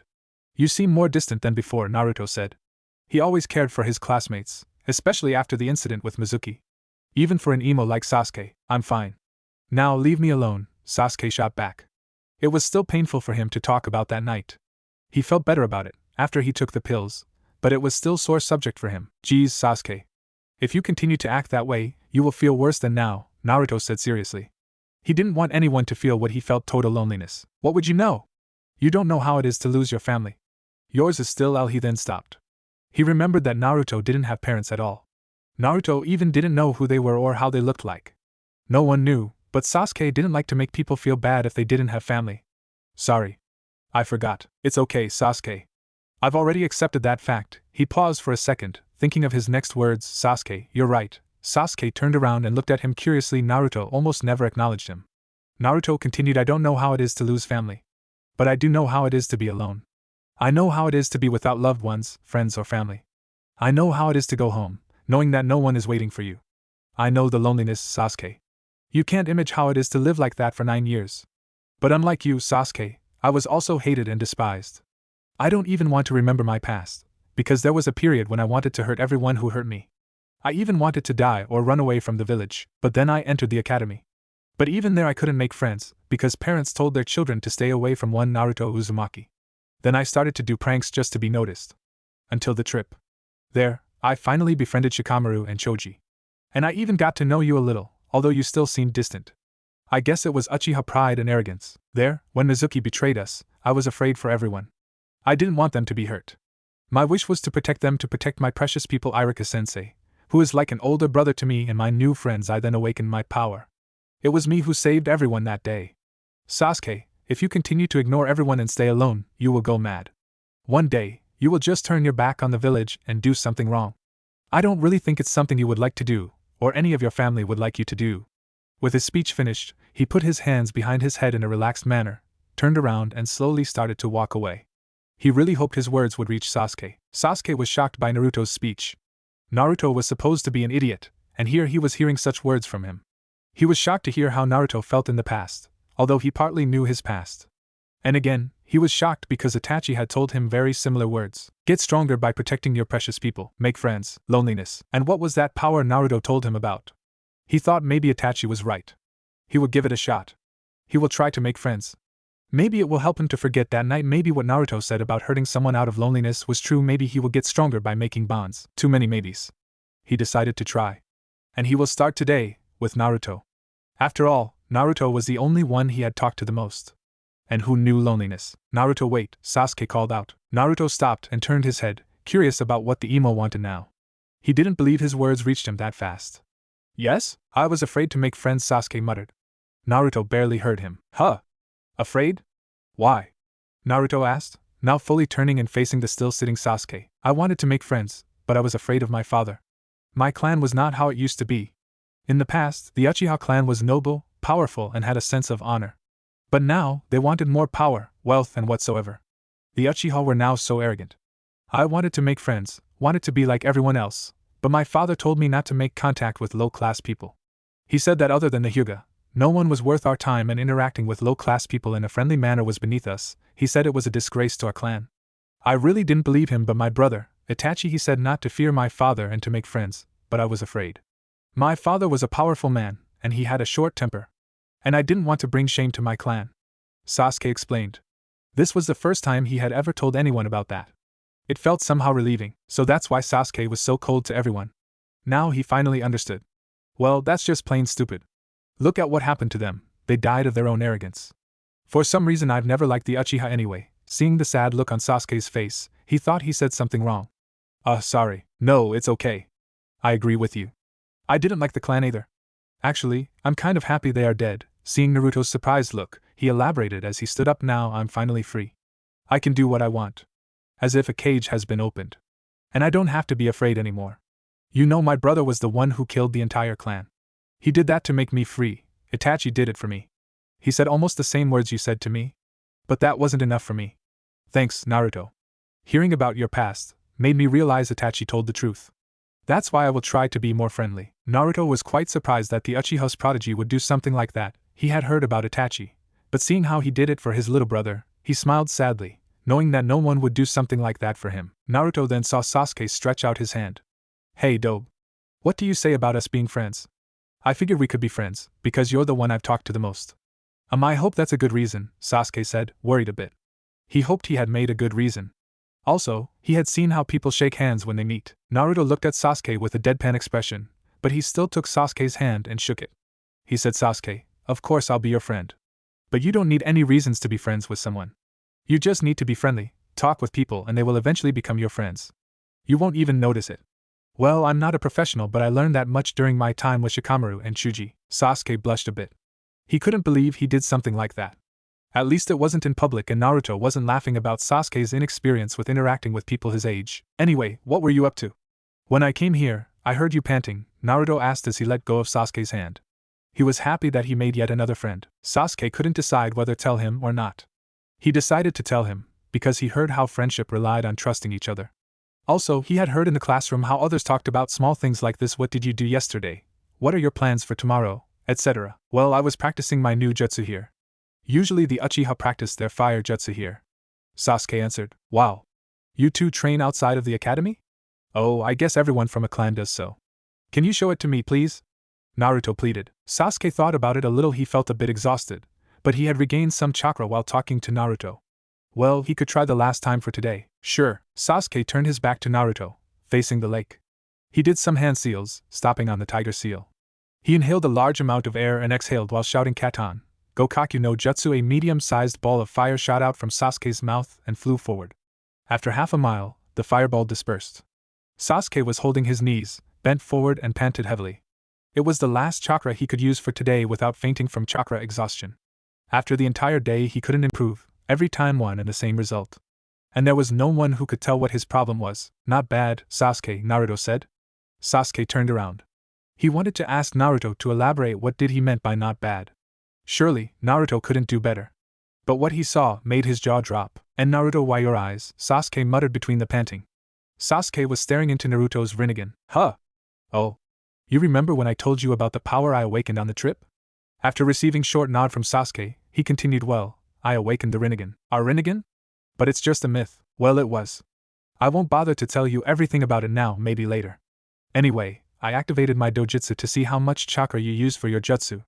You used enough chakra to make the fireball that big, but you had very little control to keep it burning. That's why the fireball disappears so quickly. Sasuke, now regained his breath, stood up and said, HN. If you could do better. Naruto just smirked. Well, Sasuke, I surely can. Then show me. There's no one better in Katan jutsus than the Uchiha. And here comes the Uchiha arrogance, he muttered as he switched places with Sasuke. He did the same hand seals, stopped on tiger, inhaled and exhaled as he shouted Katan, Ao no Gokaku no Jutsu, blue grand fireball technique. A large blue fireball shot from his mouth. It flew forwards until it reached the opposite wall and exploded in blue and red flames. Sasuke was staring at Naruto with wide eyes. Not only had he made a perfect grand fireball jutsu, he also made it quite powerful. Also, he was shocked Naruto, the dead last of the class, performed an actual Katan jutsu, as well as making the flame blue. How? Was the only thing Sasuke could ask. Naruto just turned around and tilted his head in confusion. What do you mean how? Regaining composure from his shock, Sasuke continued, how the dead last make such a big, perfect and powerful fireball jutsu. And why was it blue? Naruto grinned. Heh, Sasuke, that's the result of hard work. And I'm dead last only in the academy. Remember, deception is a ninja's greatest tool. As to why it is blue, it's because of my chakra. My chakra is much more potent and dense than others have, and it also is in a different color.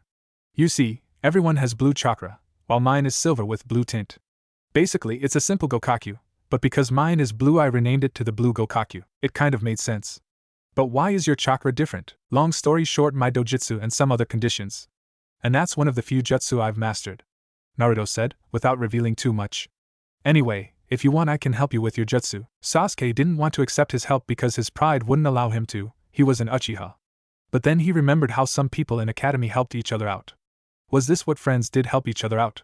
Besides, he really needed the help. He didn't want to say it, but he eventually did. I guess I would need some help from a person who has mastered the jutsu. Naruto grinned. That's great. Hey Sasuke, maybe we should train together? What do you mean? He asked curiously. Well, I don't have anything to do after the academy, so I just train for the rest of the day. I've been doing this for a year now. I think now you will have more time as well. Maybe we could train together. I mean, we could spar or teach each other something. And we could help each other with our dojutsu. It will also be more fun to train together than with clones, Naruto said. Sasuke thought about it. He had to admit it was a nice idea. First of all, he could become stronger. Secondly, he could see how strong Naruto truly is. Thirdly, he could train his dojutsu, and lastly, he could learn something on how to interact with other kids his age. He really lacked that knowledge. He wasn't shy, it's just that he didn't know how to properly do things. He was a bit confused with clones but he figured it was some kind of Naruto weirdness, since clones are not solid. I guess we could. Let's come to my training grounds tomorrow. No one could see us training and I like the idea of that deception thing. I will have to remember that, Sasuke said. Okay then. See ya tomorrow, Emo. Oh, and by the way, continue to act as you did, just don't be so cold to everyone, Naruto said, and with that, he left. Sasuke wondered where this friendship will lead him, but he had a feeling he chose the right thing to do. After some time, he went home as well. Some weeks have passed since Naruto and Sasuke became friends. In a brief amount of time, they quickly became best friends. In class, they still acted as before, though Sasuke wasn't so cold anymore. He talked more. Other kids noticed that as well. Especially the fangirls who started to worship him again and ask for dates. Well, it was their fault they got kicked out of the academy. Then, there was a day when Naruto managed to convince Sasuke to go out with him, Shikamaru and Choji. At the beginning, Shikamaru didn't want Sasuke to come, because he thought he will ruin the date with his attitude, but when Naruto explained Sasuke's situation, without revealing too much, he agreed. Sasuke felt somehow uneasy with others around. In the academy it was one thing, where everyone spent their time learning new things. But going out with friends during free time was a completely new experience to him. He did things he would never do alone, like playing some games and enjoying their time in the park. That was the first time in his life he felt just like an ordinary 9-year-old kid. Shikamaru and Choji didn't mind his company, seeing as how Sasuke tried to make friends. Also, Sasuke was quite shocked to see Naruto's way of training. When Naruto explained him the Kage Bunshin training, he wondered if he could do the same training, but Naruto said he couldn't. Naruto explained about why it was a kinjutsu, and that only he could do this training. When Sasuke asked why only he could, Naruto explained about his massive reserves of chakra and enhanced healing. He didn't tell him about Kyuubi, though. Yet. That was the day Sasuke swore he would train hard to become as strong as his brother and his new best friend, Naruto. That was the day when Naruto became not only his best friend, but his rival as well. And somehow, Sasuke just forgot to ask where he learned Kage Bunshin in the first place. Naruto also found out about his left eye's ability. He discovered it in the library, when he was reading a scroll on some Doton technique. His clone accidentally, Naruto still didn't know how this accident happened, activated the Rinnegan. The clone then subconsciously started to focus on the written text and images and noticed that he now faster, and the text seemed clearer and more understandable. Then the other clone who was nearby saw his left eye's slits slowly spinning. The next day, when Naruto wanted to go through everything the clone read, he was surprised because he remembered everything. Every single word and every single image, even every single detail on the image. After a day or two, Kyuubi explained to him about this new ability. Basically, Naruto now could copy and understand texts. Naruto thought it was stupid, but Kyuubi elaborated Naruto now didn't have to send 20 clones to the ninjutsu section, one clone was enough. That clone would activate his Rinnegan and scan the needed scrolls which would forever be copied to his memory. Then, he could use that memory to train in his ninjutsu. Long story short, he now needed much less clones and time to read new scrolls. The only downside was that only one clone at a time could activate the Rinnegan and this ability. Also, there was a limit on how much he could copy in one day. That was also the day when Kyuubi added Fuinjutsu training to the schedule, explaining that this ability and Fuinjutsu are just meant to be great together. Anyway, today was a Saturday afternoon, and you could find Naruto and Sasuke sitting in Ichiraku's and eating ramen. Well, Sasuke had just finished his bowl and Naruto was already eating his fourth. Dobe, where is all that food going? It's like you've got black hole instead of a stomach or something, Sasuke said. He still was calling him Dobe. It was the way Sasuke showed him respect because being dead last and stronger than Sasuke was not a small feat. Well, you can argue about that being respect. Also, it was a way to annoy Naruto. And to annoy Sasuke, Naruto continued to call him Emo although he didn't act like one anymore. Not much anyway. Emo, this is food from Kami herself. I just can't eat less, Naruto answered. Sasuke just sighed. Ramen was okay, although he wasn't fan of it. So, why did you call me today here? I was hoping to stay in and read some scrolls or just relax, Sasuke asked. Naruto finished his bowl, said thanks and paid to the old man. He turned to Sasuke with a serious expression and said, you know Sasuke, we've been friends and trained together for some weeks. We even worked on one collaboration technique and our teamwork is nice. We haven't worked on that, but it's nice. Naruto then paused. Sasuke still couldn't understand where Naruto is going with this. He knew Naruto long enough to know that, sometimes, he had some crazy ideas. Naruto continued, well, do you want to be on one team with me when we become genin? Well, it wasn't as crazy as Sasuke was expecting. And it was a nice idea too. They were both strongest in their class and they worked well together. He had an addition to this idea, it's a nice idea, but I've got better. Well, that made Naruto interested. Oh yeah? And what would that be? How about we find one more person, he trains with us and then we three become a team once we are made genin? Sasuke suggested. Just imagine our team would be the strongest among the genins. Everyone would think we're some kind of fresh rookies, when actually we could kick some serious ass. We would storm through ranks and no one would know what hit him. That was one of the aspects of Sasuke's personality. He really liked to kick some ass and show how strong he was. But still, it was a great plan. That's great, Sasuke. But there's a problem. HN? What is it? Sasuke asked. The third member of the team has to be a girl, Naruto said. He knew Sasuke hated fangirls, and all girls in the class like Sasuke, except for one shy, pale-eyed, short-haired girl. Wink wink asterisk nod asterisk nod asterisk. Oh great, although Kurenai-sensei did a great job making the girls take the right path, still all of them are worshipping me. I like my plan anyway, so I will need to deal with it. Maybe after some time with us, the girl will take being a kunoichi seriously. Are you sure about a girl being the third member? Sasuke said, a bit sad. He really didn't want to deal with a fangirl, but if it meant being able to kick some ass, he would cope with that. Yes. I've read that they put the kid with best overall score with the dead last. And because there are 3 ninja on a squad, they add in the best academic on the team, which usually is a girl, Naruto answered. Sasuke sighed. I see. Do you have any suggestions? Well, yeah. There are 3 girls which I could suggest to add to our team. Hinata, Ino and Sakura. Answering the unspoken question, Naruto explained all 3 of them come from a ninja family, where Ino and Hinata are from clans. We can cross out Hinata, because, first, she is too shy and unsure of herself, she almost doesn't have any self-confidence. Secondly, she is a Hyuga, meaning that her parents won't allow her to be with an Uchiha, he finished as he took some moments to regain his breath. Sasuke just nodded, agreeing to the explanation. What about the other 2? Ino, she comes from good clan and she is average at all subjects. She also has nice clan jutsus which I'm sure you know something about. But I don't think she will be good for our team because of her personality. Though I wouldn't mind her, it's most likely she will be with Shikamaru and Choji, just like their parents were. So I guess we can cross her out as well, he sighed. He somehow liked Ino, but she already had a crush on Sasuke. Naruto then continued, then there comes Sakura. She is not very good at all subjects, but she has good book smarts. I mean, she is the smartest girl of the class. Sakura has a bit less than average grades on physical subjects. She is decent with Bunshin, Kawarimi and good at detecting and dispelling genjutsu. She has low chakra reserves but very good chakra control. That's everything I could find out about them from observing in class. She doesn't come from any clan, but her father was a ninja and her mother is a civilian, Naruto finished. Sasuke was quite surprised about Naruto's information gathering just from observing. He didn't know though that it was one of the requests from Kyuubi to see how Naruto would succeed. So basically our chances with Sakura is better than with Ino? Sasuke said. You could barely notice the smile on his lips, but of course it didn't go unnoticed by Naruto. Yeah, and I think it's our best option. She is not as loud and bossy as Ino is. Also, I feel she has some kind of hidden power, Naruto said. And of course he didn't mention that it was Kyuubi who sensed some kind of hidden power in the girl. But Sasuke didn't need to know that for now. HN? Hidden power? What do you mean? Sasuke asked. Well, I'm not sure, but you better believe me. I think she has some kind of hidden bloodline or something like that. I think Sakura would be an interesting addition to our team. And I'm sure you would like it, Naruto said with a smirk. What do you mean? Oh, don't give me that crap. I've seen how you look at her in class sometimes. So you like one of your fangirls after all, Emo? Naruto said in teasing voice. Sasuke barely blushed as he shouted, shut up, Dobe, it's not true. I just like pink color. She is weak and I only like strong and determined girls. Yeah, right. Isn't she determined enough to be your girlfriend? I think that's enough determination, Naruto countered. He enjoyed the small twitch in Sasuke's eyebrow. And what about you? I've seen how you look at Ino sometimes. What about her? Don't you want her on our team? Sasuke asked.